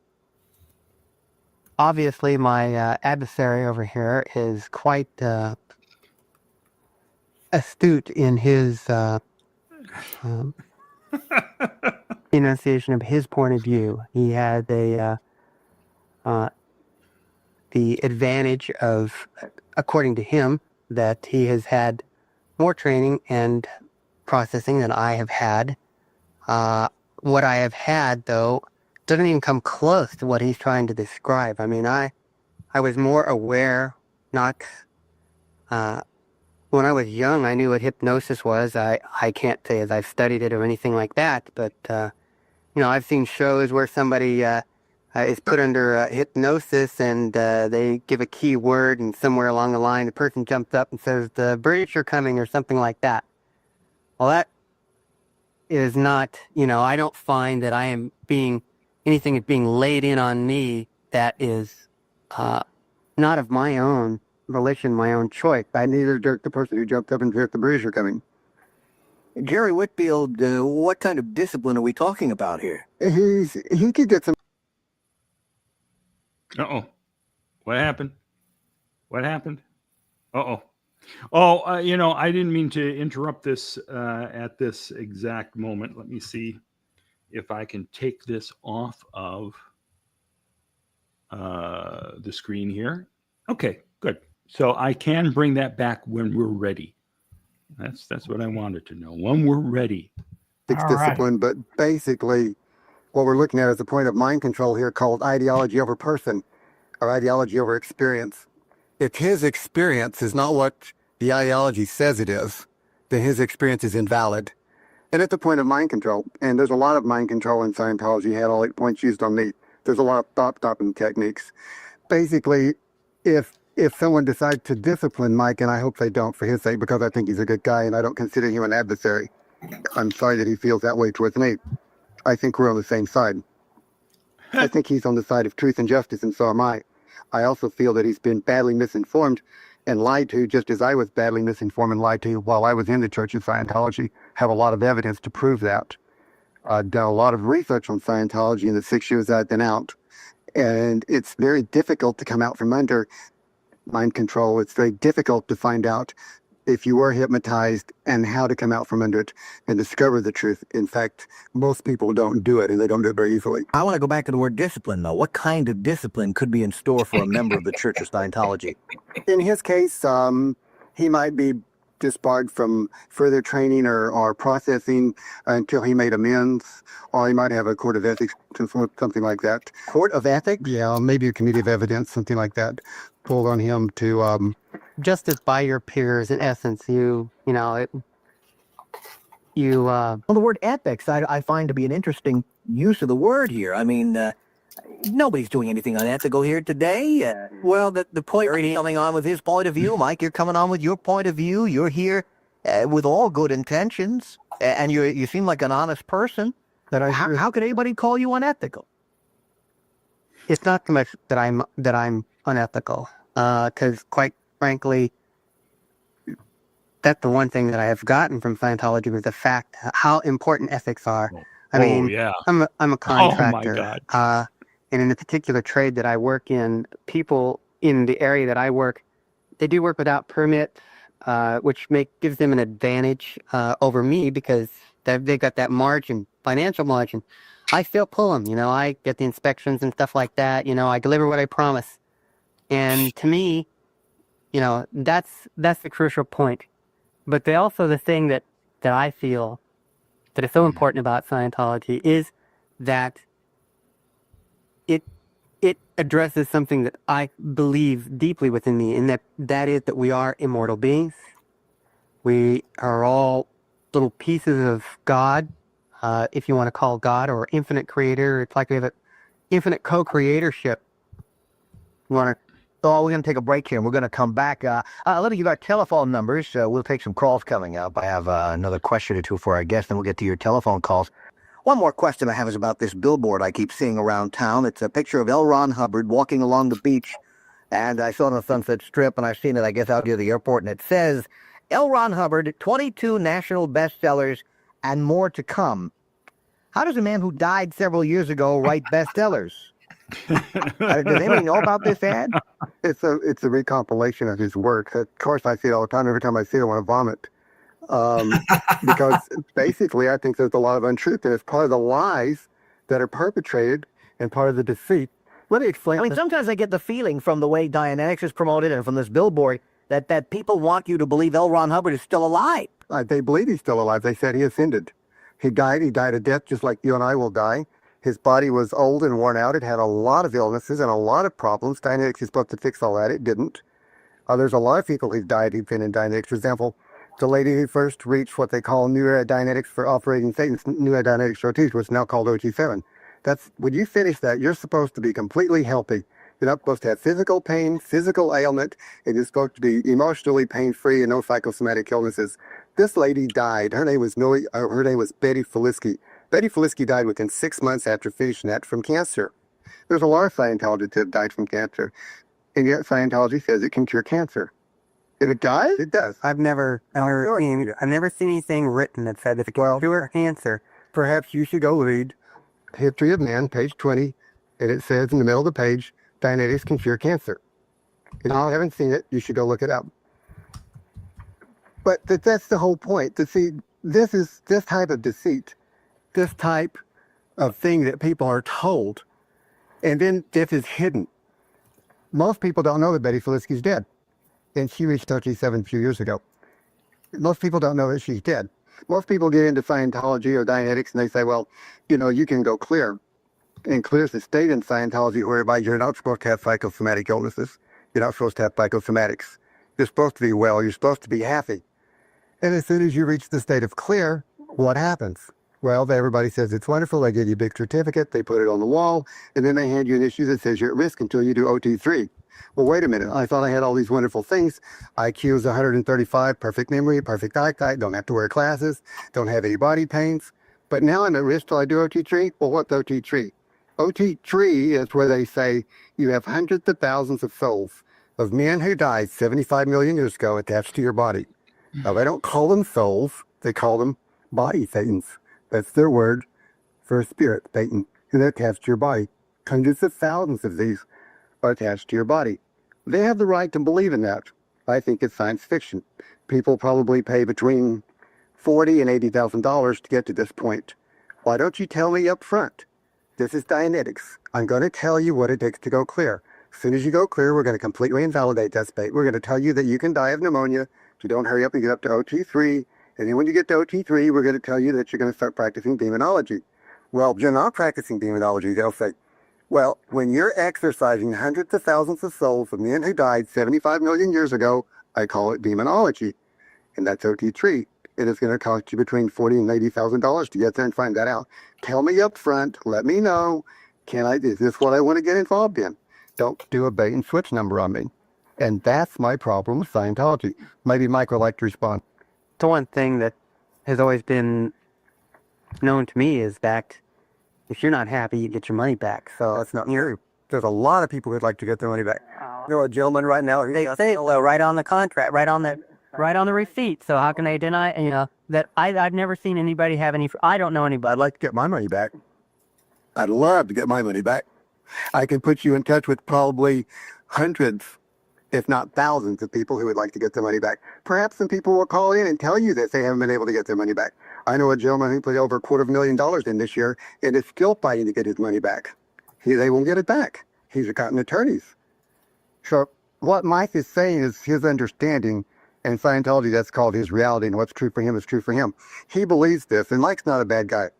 But what he doesn't know is the other side of Scientology. He has no idea what's really going on. We'll continue our conversation. Get to your telephone calls coming up 2:55 now before 3 o'clock. Tom Likas over KFI AM 640. We are talking. Okay. All right, Magoo. We're just getting to the phone calls, which is when real fireworks happen. But aren't you intrigued to see me win on a game show?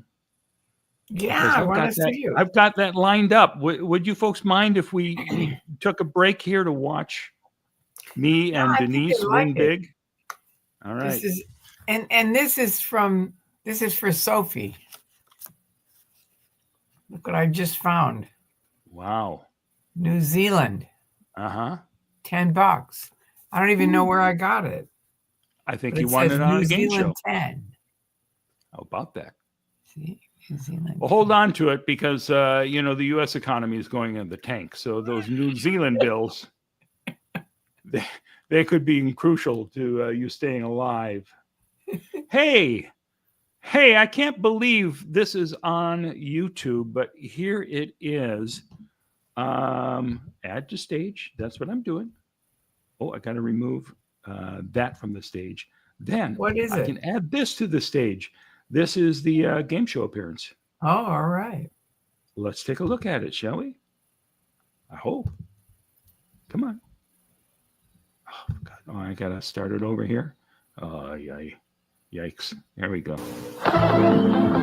Today we're adding a mattress. Hey, let's break the bank. Soma mattresses combine the design qualities of inner springs with the unique They're the best. water for overall support and relaxation all night long. From the Soma Mattress Company. And Lubridrate vertical blinds choose from over 100 new fabric colors and patterns. A gotta have those. covering that rotates and traverses to control light and heat from Lubridrate. Now back to Joe Farrago. Very much. Joe Farrago. Thanks. And now I'm here with our current champions, Mark and Denise. Well, in the first part of the game, you won it all. You won $2,100.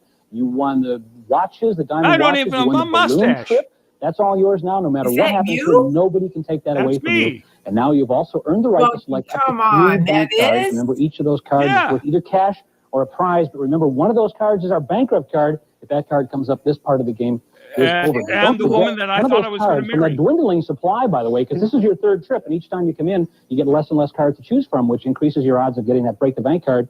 One of those cards is that card that will break the bank today, worth in cash and prizes $22,658. All the trivia stuff is already gone. Michael Hanks. It's an 86 Mazda 323. Its extra rigid body structure, advanced suspension, and huge fuel-injected power make it the road car of small cars. Nice How about car. you, Joe? All right, and you wanted that piano too. That card is in there somewhere. We wish you good luck. You can pick the first card of the 3. Denise says, I will. All right, then, Denise, pick a good card. Avoid the bankrupt card. All right, they say this is the card. We take a look at it over here. Let's stay away from the bankrupt card, and you get it. You broke the bank! You did it! Oh, my God. Sure, now she's excited. Wow. That's pretty amazing. $23,658 right off the bat. You broke the bank. You did it. Congratulations. You wanted. How you doing? One deep breath. Don't be too nervous. This is a very happy moment. You've done it. You broke the bank. You cleaned us out. You have won here $22,658 with 50 card. I'm so happy for you. And this means that we'll have to say goodbye to you because you will be our retiring champions and, of course, have to leave us. But you certainly don't walk away because among the prizes in our bank, and you know it, is a brand new car. Come on over here to your car. Don't you put the balloon. Denise has to pick up a balloon here. She's so happy. Watch the balloons. And come over, kick the tires, toot the horns. This is your car. Maybe, Mark, maybe you better let her sit in the car. And is he saying you won? It smells so nice. Yep. We are so happy for you. You've won the car. You've broken the bank. All sorts of cash, prizes. You've won balloon trips. You've won diamond watches. You've won it all here on Break the Bank. We'll be back with your grand total, which may surprise even you, Denise, when we return here on Break the Bank. That's a lot. 22,000. But it just goes to show you should never. Sorry, I didn't mean to do that. What did you actually do? I just wanted to point out that Joe Farago, who's the host of the show, he's also an actor who you'll occasionally see playing a newscaster, especially in the films of James Cameron. I think he's in Terminator 2. I know he's in at least one or two of Cameron's films. Anyway, this was fun. We won. Yeah. What did you actually do? You turned around and did something, and then you won. What did you do? Well, all of the show where we won everything leading up to this moment. There we were fighting against, I think, two other couples trying to answer puzzles. And then when you win, you had, depending on how much you won, you could remove a card from the board, and one of those cards would break the bank. And because we had won 2 previous shows, we had already gone through a lot of the cards. So he says at the beginning, well, your odds are getting better. There aren't that many cards left here. So that was, I think we had like 3 shots to pull something off of there to break the bank. And she got it on the first one. There you go. Isn't that exciting? Was he in the Abyss? I'm not sure if he was in the Abyss or not. We'd have to check his IMDb. That girl was a gold digger. Nah, it was definitely a good break, though. She was nice. She spoke Japanese. She was a Japanese interpreter. Wow. Anyway, do you want to watch the little finale here of that, or shall we just get back to it? Whatever you want. I'm cool. Well, What do you? It's only a couple more minutes. I haven't seen this in all right, decades. so let's play it. It's a shame that we don't have the rest of the game. Play.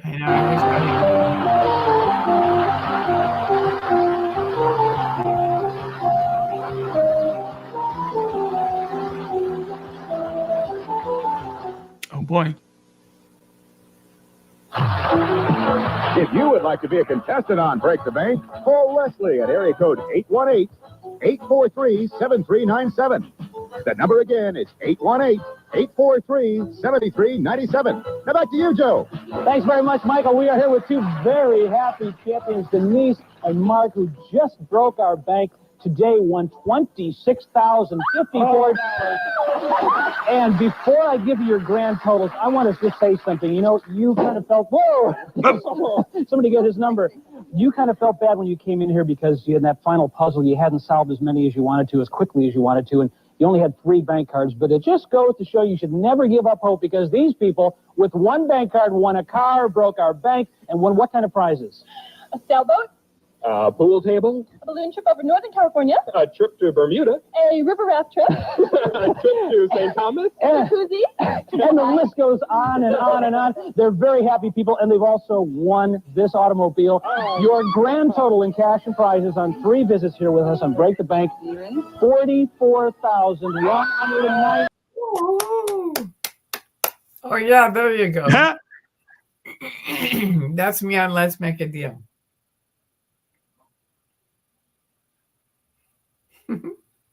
All right. All It's right. May 24th, Oh, 2009. hey. Hi. Ida.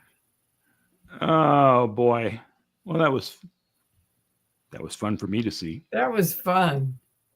That was a big haul, man. You really won.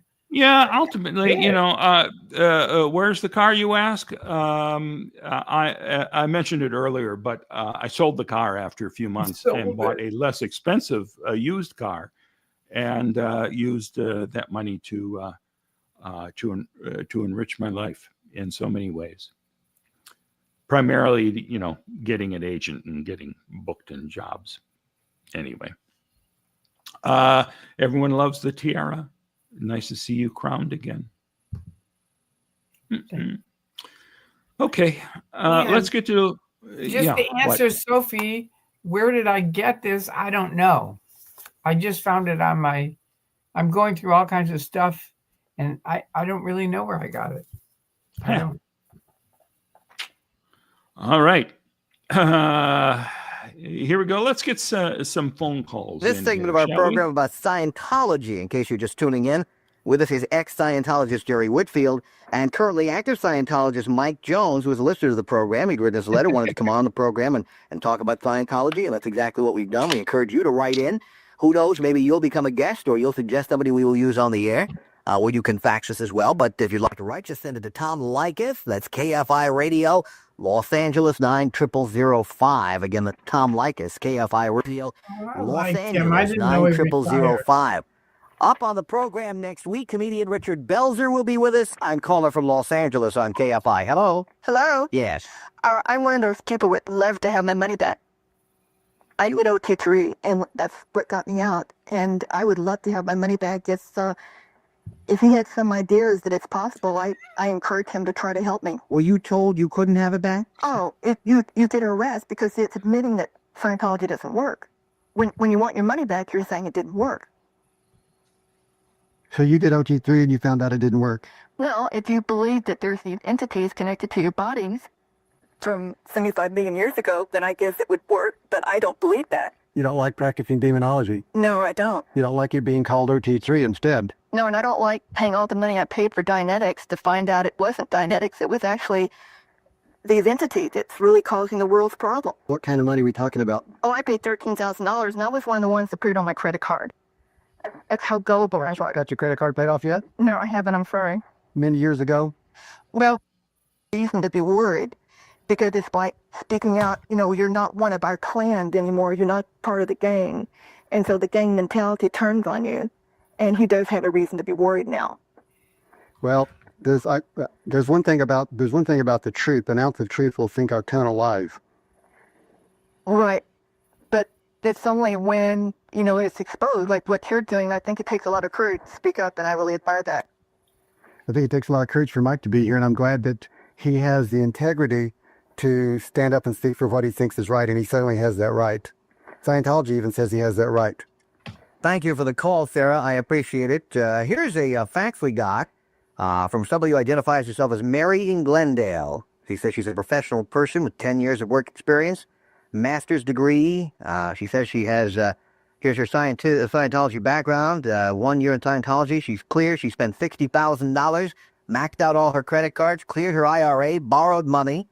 And then she said here, what I lost in Scientology. And then she gives a list. Says, all my money, my fiancé with whom I was with for 4 years, my memories, my happiness, and my friends. She says here, my boyfriend got involved with Sterling Management, a company to help promote and build his practice. Now I know it's a front for Scientology. His personality changed immediately. He became selfish, arrogant, unemotional. He spent over $40,000 in 1 week. Out of love and concern, I volunteered to find out what Scientology was all about.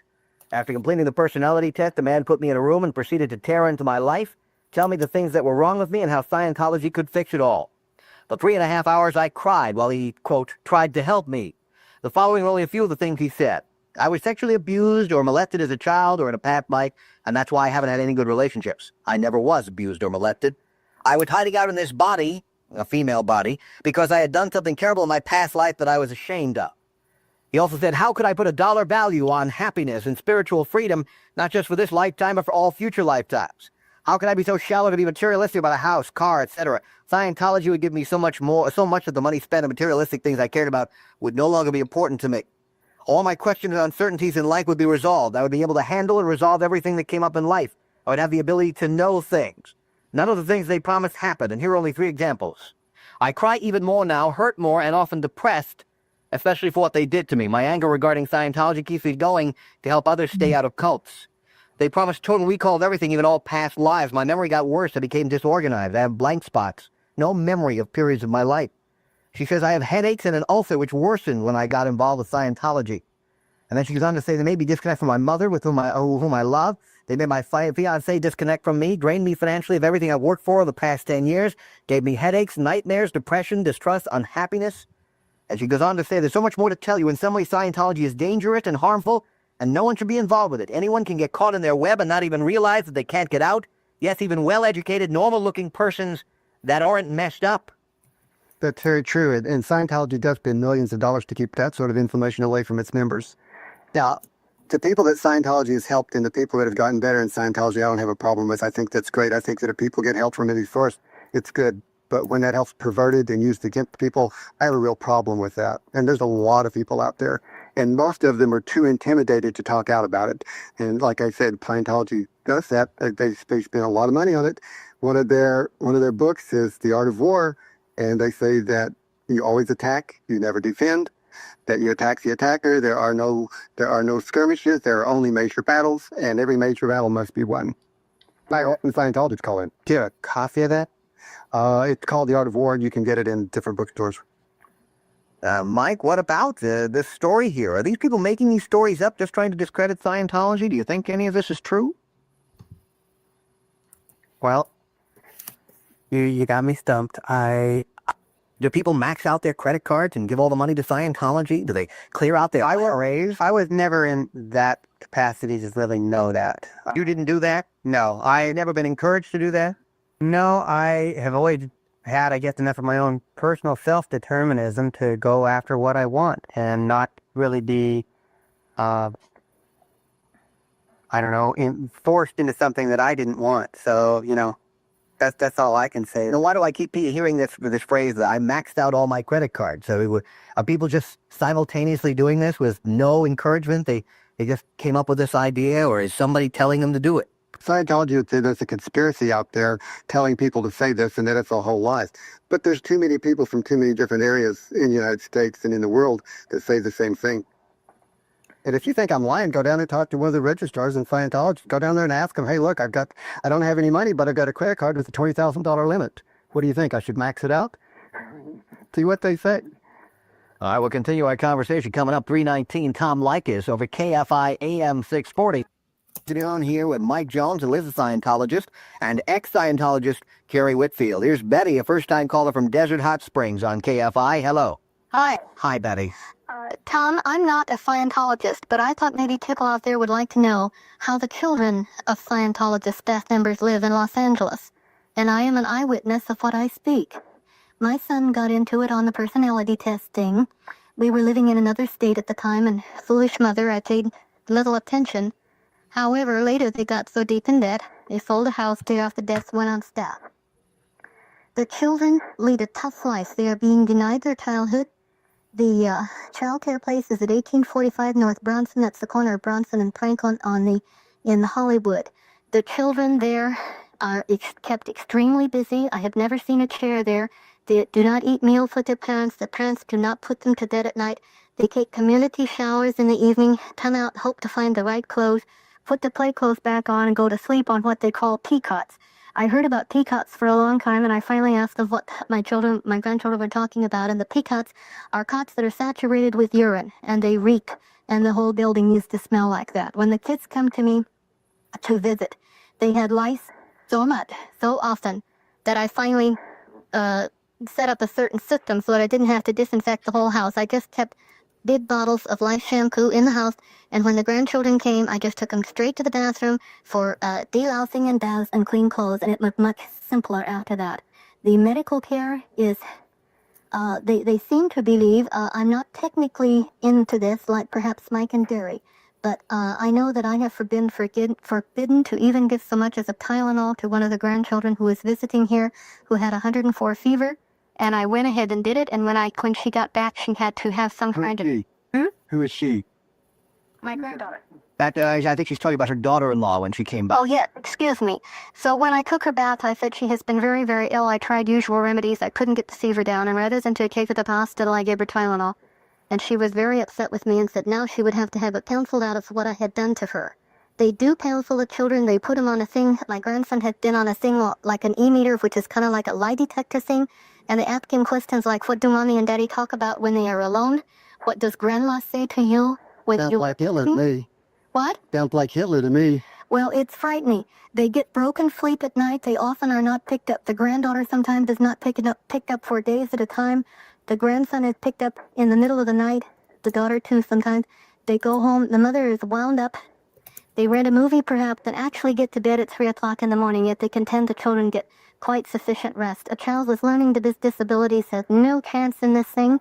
The granddaughter has multiple problems. She does strange things like go to a swimming pool and sit around a man, and in a few minutes she's sitting on his lap kind of fondling his face and chest, and I have to go over there and recover her. These men don't know what to do when she acts like that, and I have my own suspicions as to what's going on there. Sometimes when the mother goes to pick up the children at night, the little girl has 2 shifts. She has one double shift at this place on Bats, and then they take her to another place for a full second shift at 5 o'clock. She goes there. The mother picks her up 2 or 3 o'clock in the morning, and sometimes is too tired to go on. She crawls onto the couch with my granddaughter, who sleeps with 2 boys, and they all sleep there together till morning because the mother is just too tired to go on. My grandson has called me, Colette, as late as 10 o'clock at night. He has the full day of school, because he goes back at 5 o'clock to this place on Bratson that I mentioned. If he has been a good boy all day and done his military drills, at ease, attention, and all that stuff, if he has done these exactly right, then he gets supper. But if not, he is denied his meals. He's called me late at night and says, I gotta go back to school, and I say, why? And he says, we're doing a thing called KR, which is how to fill out a report on somebody that has disobeyed some Scientology rule. He's called me late at night and said, Grandma, we just finished scrubbing floors, and it would be like 10:30, and I have phone bill to prove this. And I'd say, what are you doing up at 10:30? He says, well, Grandma, it was either scrub floors or go to sleep on the peacocks. And I just think that people out there ought to know that children are in this. They're not being treated as children. They're being treated as adults. Many of them are considered finished with their education at age 12 and can go on full-time Scientology service. And I'd like to caution other parents out there, if their kids are getting into anything, they'd better find out about it. I wish to God I had. That children are counseled so that they don't need their parents. And they're building a children's ranch somewhere. I don't know where. I've tried with the authorities to check it out. At that time, the children will be physically removed. As I said, they don't get meals with their parents. They don't get put to bed with their parents. But now they won't even be in the same town with their parents. And this will be the final separation. There used to be a thing called family time in the early evening when parents were encouraged to go and visit their children. And I was there one evening. As I said, there are no chairs in this building. Parents are walking up and down the hall or sitting on the floor, visiting their child. And this one father was leaving. I will never forget this. The father was in full military-type uniform, and a little boy about 4 was hanging onto his leg, and the father was trying to leave the building, dragging the boy behind him, and the little boy was sobbing his heart out. And he kept saying, Daddy, Daddy, and the man said, I have to go to work. And this little boy said, but why, Daddy, why? And I think the reason is these people have believed that they've got to go out and save the world at whatever cost. They don't. They lose track of time. My daughter-in-law drove without a driver's license for 2 years until I finally grabbed her and took her down and made her take the test, and I paid for the driver's license because she didn't have any money. They are so into this that their own children are being destroyed in front of them, and they don't even see it. They don't understand. I had a friend who told me one time that her son grew up and she didn't notice. Well, I think that would apply. It really does apply, and these children are being denied. What troubles will they have as adults if they've never had a childhood? The isolation unit in this place is so bad that the children's... Isolation unit? Yes, there is an isolation unit. This is for children who are sick. The medical treatment is to examine your thoughts and see what bad thoughts that you've had towards Scientology or what bad thoughts you've thought about something or other, because this It may be what caused the illness, you see. That's the sort of mind control called guilt manipulation. Well, they go into this ISO, the kids call it ISO, and they tell me, Grandma, if you're not sick when you go in, you soon will be, because it really, really smells very, very bad in there. And the food, like, grandson hates the food, institution food, I don't care how much, you know. Mike, let me ask Mike a question here. Mike, every time we do a show about Scientology, we get called like this. Okay. Mike, are these people making this up? What's going on? Well, I don't think it sounds realistic to me. Do you support this kind of treatment of human beings? I personally never saw this type of treatment, so I can't say, you know, I'm not trying to defend anything here. That sounds right. All I was trying to do was speak what it had done for me. There are positive aspects. Jerry said there were positive aspects. He received benefits himself. That I had no problem with that. Problem with the things like this lady Betty's talking about. Or the lady Sarah was talking about, can't get her money back, maxed out her credit cards. I would too. And I don't have, you know, I believe in ethics, justice, and, you know, the pursuit of happiness. And why doesn't it happen in Scientology? It has for me. And it's not that you know, there's more to Scientology than you, Mike. I'm not saying that there isn't. Yeah, I mean, but the thing is, and I think most Scientologists are like Mike. They are very well-intentioned. I would say 95 to 99% of the people in Scientology are just like Mike. They're well-intentioned. They're kept in the dark. They're told things other than what really have happened. And if they have a question, they're given some truth and some lie. They believe the truth, and therefore the lie sounds pretty plausible, and they believe that too. A lot of thought-stopping techniques are used on people in Scientology so that a person doesn't know how to think critically. We look at commercials and we should think, hey, what about these commercials? Should we believe this? How can we decide whether this commercial is true or not true? And if we could apply that same thing towards Scientology, Scientology is extremely critical of anyone who's critical of it. If they use that same critical prowess on itself and look as deeply into the source of Scientology and find out, is Scientology really based on black magic? Scientologists don't know what black magic is. But Ron Hubbard was working in black magic in the 40s. He was very interested in it. And Scientology is based on black magic.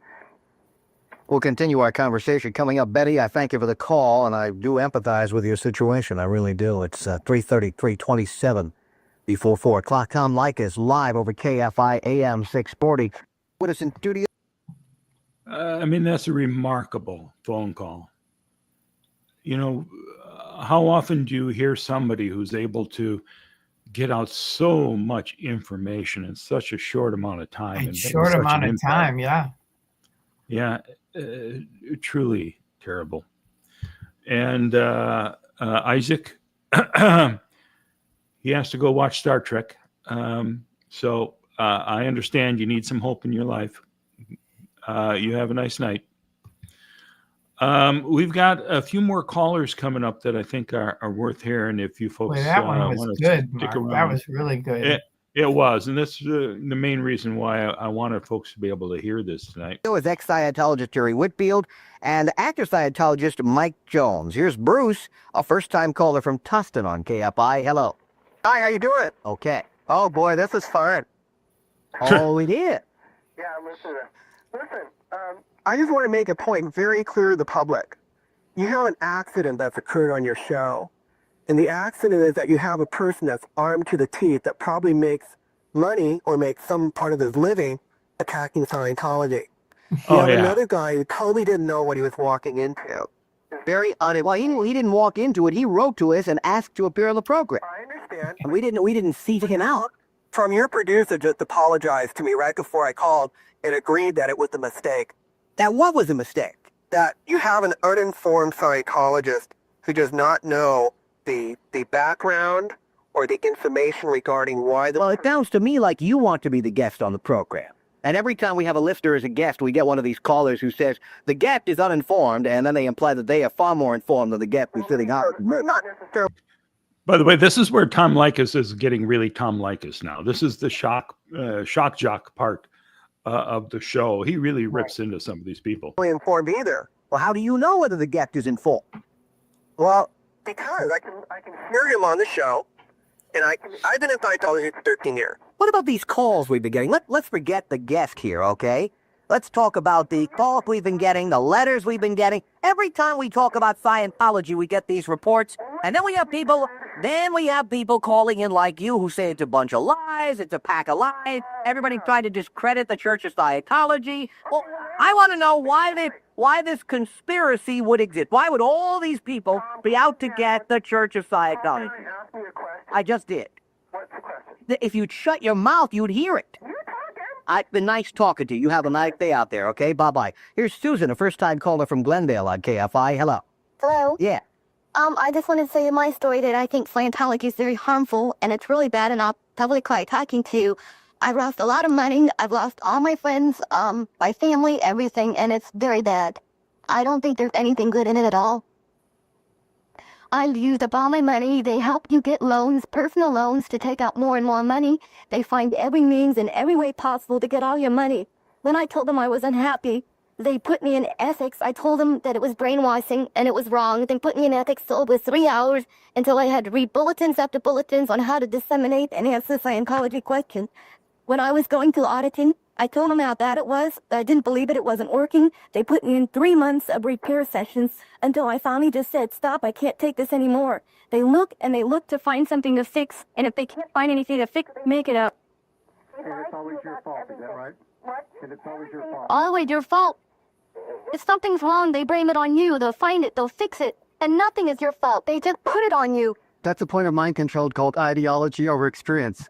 If your experience does not agree with their ideology, your experience is wrong. They make you disconnect from everybody, and then they teach you the skills on how to disconnect from everybody when you don't agree and when you don't like it. If you had known all of that before you got into Scientology, you would have gotten in. They told us that they could make our relationship better. We went to the chaplain. Both of us were in. We went to the chaplain. We tried to get counseling. We tried everything. And the bottom line is the stronger one of you, the one that's suckered in most, is the one that leaves you. And then they just teach you how to disconnect. They can turn off emotions in no time at all. They become very uncaring, unemotional, selfish people, and they do it without blinking an eye. Unfortunately, that's true.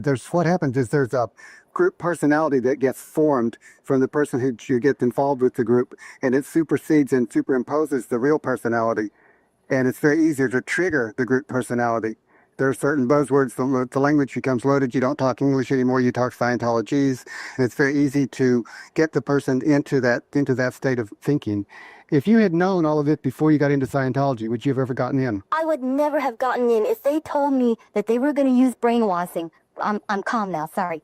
If, for example, you want to learn to stop smoking, and I had a choice to say I'm going to be hypnotized and not smoke, I had that choice to be hypnotized and stop smoking. If I want to be happy, and they chose and they told me you were going to be hypnotized, so you will then be happy, I can choose whether I want to be hypnotized or brainwashed, but they do it without telling you. They don't tell you what they're going to do until it's too late. And then you don't even know what has happened to you. That's the most bad part. The people who are in now, my boyfriend, I don't recognize him at all. There's not one bit of him that I fell in love with remains. Susan, thank you very much for the call. We'll continue our conversation coming up. It's 3:45, 3:45. Tom Leykis. We continue with our guest. With us is Mike Jones, who's an active Scientologist, and ex-Scientologist Jerry Whitfield. Here's Nicole. Mike Jones pulled this all in. First-time caller from Los Angeles on KFI. Hello. Hello? Yes? Hi. I just want to say that this guy is obviously unexperienced, the Scientologist representatives, in what he has to say. He's very new, it seems like. It just seems that he got himself into... Wait a minute. His letter says, and I believe him, that he's been a Scientologist for 14 years. The guy who wrote in? Mike Jones, yeah, 14 years. Well, okay, but it seems like... What do you mean he's very new? It seems like he's not very had how to present himself publicly. Well, you know, Nicole, I want to defend Mike for a second here, because I don't think whether you think Mike is a good spokesperson or not is relevant. That's Tom. What about? No, I'm gonna ask you. I want to ask you. We're gonna let you defend Scientology right now, Nicole. I want to find out from you where all these calls and letters have been coming from. Where are these stories coming from? I want you to tell me. Let's get over Mike now. Let you tell us, since you're the better spokesperson. Go right ahead. No, I just want to say that some... No. I want you to answer my question. Don't start that dancing around. I want to know where all these stories are coming from. Nicole, we're waiting for your answer. Okay, I'll tell you. Cool. Those people have whatever they have going on themselves Me personally, Are you telling me that the people who call in are responsible for their kid having to sleep in urine-soaked mattresses? Can you explain that one to me, please? I just want to say that I'm doing very. You just don't want to answer the question, do you? No, that's not true. I'm doing Nice fine. talking to you, Nicole. You answer the question. I want to know about the urine-soaked mattresses. Do you believe that's true? I have no idea. You have no idea. So, what do you think of the people calling in? Do you think they're making these stories I up? think that they definitely don't have a lot of information. Wait a minute. Don't they know? How much information does it take to know if your grandchild is sleeping in a urine-soaked mattress? Can you tell me? Oh, did the grandchild tell them? The woman was at the center at 1438 North Fonson. She knew where it was, and she's been there, and she said so. Okay, but let me tell you, Don't tell me. Do you think that woman was lying or not? no, because I am a title psychology, and I never slept in any urine, so. So she's a liar. Oh, well. She's a liar, right? All the callers are liars. Everybody who has something negative to say about Scientology is a liar. Is that right? Is that right? Is that right? Let me tell Is that right? Answer the question, Nicole. Is that right? Yes or no? Is everybody who's calling in with a negative experience lying? Yes or no? I have no answer to that. You have no answer to that, and we have no more. You're damn straight. Nice talking to you, Nicole. Oh, Let me man. just say Janet is a first-time caller from San Diego on KFI. Yes, Magooski. Just, I will say, when you're in, that's why I call it the Scientology Truman Show, because you are in a show and you literally are surrounded by people that agree with all this shit. Sure. And they are cut off from that kind of thing. Like, I'm not saying it didn't happen. I found out it happened in Flag because my son was hanging around with this lady that was one of the she made the beds at the sandcastle, and he was there. He was a kid, so he'd go around with her and they'd make up stories and stuff like that. But she took me out to the US 19, where she said, this is where the Sea Org live. And it was filthy and bugs and awful. And, it was just like really frightening to see. But the normal public would never see that, not ever. Yeah. So they really don't think, it's not that they think she's lying, but it's just sort of like, I don't know that that's true. How could that be true? What's true for you is true, and she hasn't seen that, so it can't possibly be true. Yeah, so it couldn't possibly. So I just want to let the guys that are listening understand that it really is mind control. That's what Jerry was really big on, mind control and how it works. And it's very tricky because you put the blinders on. Yeah, you put the blinders on and you're just, your critical thinking is gone. It's like, bye-bye.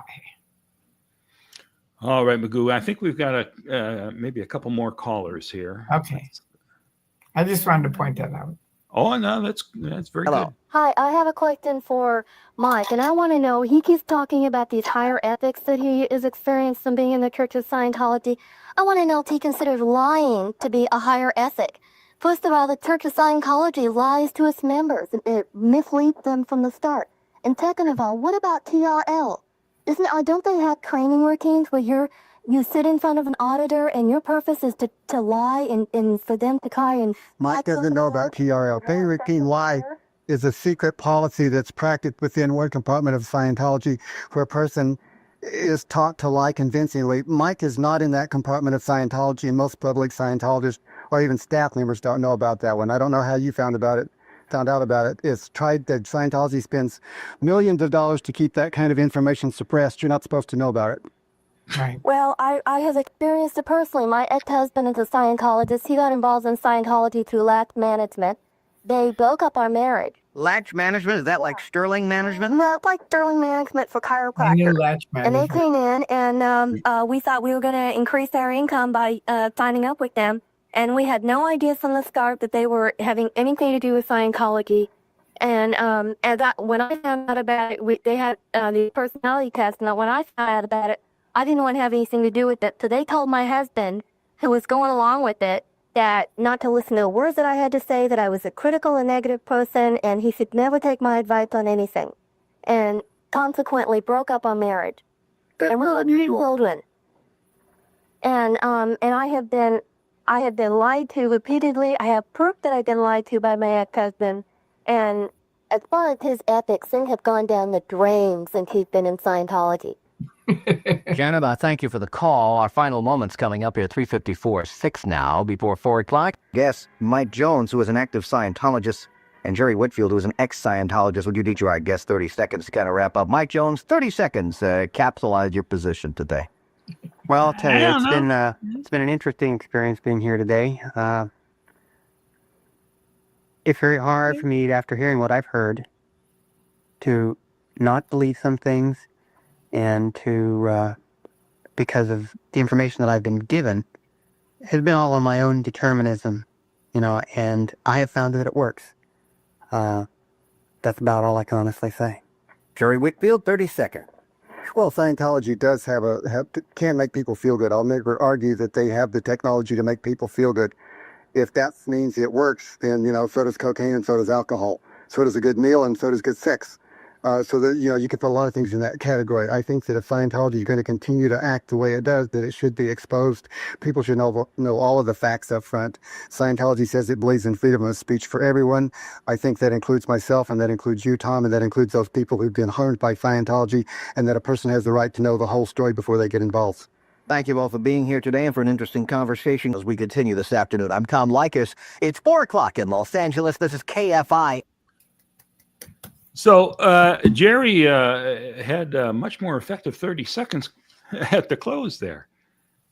Mike, do you think Mike actually did have some doubts at the end of the show, or he probably just continued on as he had been doing? And if he does have doubts, he goes to ethics. He'll turn himself in and say, I've heard this thing about these kids sleeping in urine-soaked mattresses, and they'll be like, Mike, where did you hear this? And he'll say, on the Tom Likas show with Jerry Whitfield, and they'll go, okay, there we go. Jerry Whitfield is a declared suppressive person. His intention is to harm our church. So if you want to believe that, you let us know, and then we'll put you in the right condition. And usually right away, they'll be like, no, I get it. Yeah. It really, that's why I was so freaked out when Bob said, we're going to go meet the Whitfields. I was like, a Whitfield? I've already met Jerry or Bob, Stacy, Jesse, and you. And I mean, I'd met you before, but not in person, like where we were friends. And so now to go see the Whitfields, it was like, and remember, Ursula came the next night.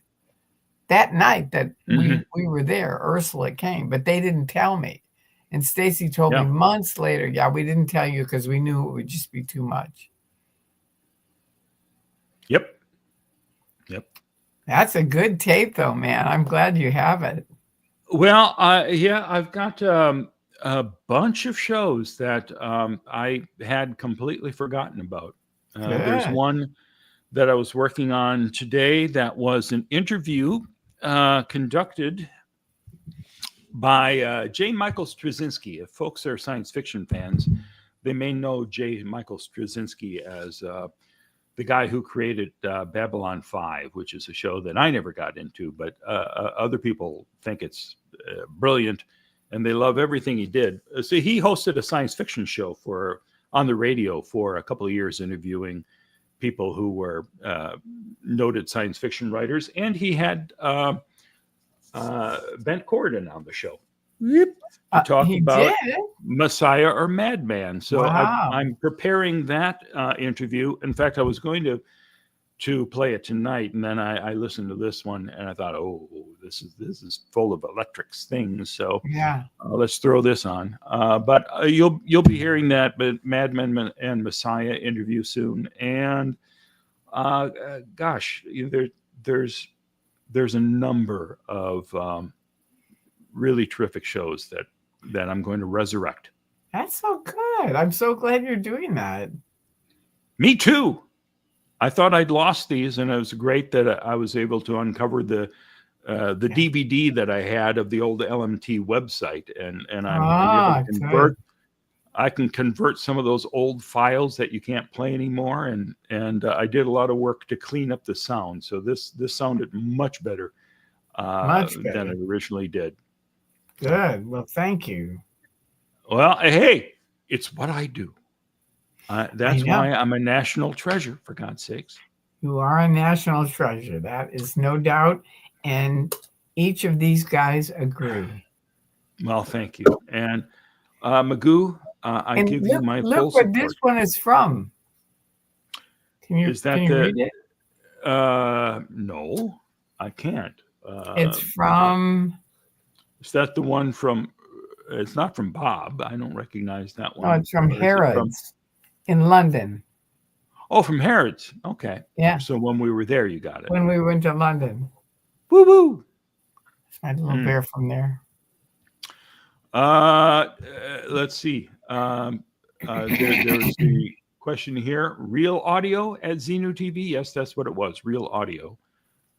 So I convert that into an MP3 and then clean up that MP3, and then you wind up with a piece of wonderful M theta. All right. And that one lady with the son and grandkids is so amazing. She put so much out there in such a short time. Wow, says Sharona, and wow is correct. I'm glad that you appreciated that and that we continue to get her information out there to the world. Harrods is fancy, says that's what she said.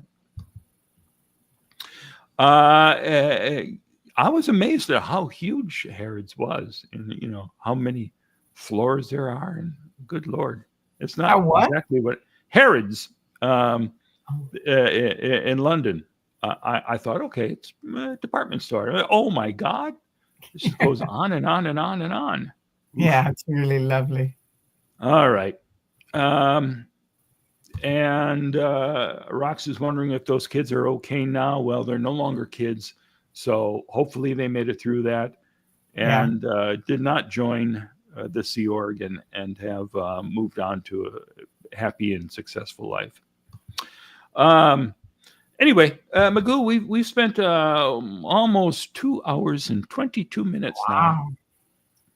And we filled it with so much fun. We've shared stories about London. We watched me on a game show with some lady who dumped me. I know, that was fun. Yeah. And see, we pretended to still be in a relationship when we came back to finish the show there. Anyway, I'm hoping that we can dig up the rest of the shows where we actually had the game show portion of it. Yeah. Yep. Okay. Well, let's just call it a night, Magoo. I want to thank everyone who stopped by here. I want to, of course, thank Kelly. Yeah. Kelly for all the great work she's done. Yes. And Magoo, it's always a delight to have you here. It's always a delight. We always have fun. Yep, we do. Yep. All right, Magooski. Well, so it's what time by you now? It's what? It's 9:28. How about that? The night is young. So, by the way, you said you were watching. God, what was the name of that show that you're in the middle of watching with Spanky? The morning show? No. I thought there was some thriller type of thing that you were watching. The morning Paradise. Paradise. That's it. Paradise. Yeah. Are you enjoying that? No spoilers. I think we finished it. Oh, you did? Okay. Yeah. I just I have it set up for me to watch it. Good. As soon as possible. I think you'll watch it. But you should absolutely watch the morning show. Oh, yeah. I've seen the first season of that, and I do want to watch the rest of it. Good. Especially since I understand John Hamm comes onto the show later. I love John Hamm. Yeah. All right. Well, Magooski. It's the next show with both of you. When is the next show with both of us? In an hour. We're going to start again, and we're going to babble for another few hours. I don't know. We'll come up with something. Magooski's got to invite me on her channel. And it's got to be on my channel. Yeah. Yep. So I got to figure out what to do. I don't have all these things I can flash up like you can. So. You've got things you can flash, Magoo. Don't think you don't. Here you go. There you go. See, and it's got my name on it. Somebody put my name on it. Wow. I know. Cool. Isn't that cute? All And right. this one's from London. Maguski, let's go back to London at some point. Yeah, let's do it. And then from there to Paris. What do you think? I agree. I'm with you. I like All right. that. And everybody in the chat, come and join us. It'll be fun. London and then Paris. We'll charter a jet, or we'll just have to pretend we're here illegally and then be escorted out of the country and hope that we wind up in London and Paris and not Guantanamo. All right. All right. Well, thank you. Bye, Maguski. Bye. Thank you for everything. Bye, everybody. You all for being on. See you again soon. All right. What are your crimes, Mark? Yes, what are your crimes, Mark? Your crimes are hidden, they should be seen. Spin all out, Mark, and just come clean.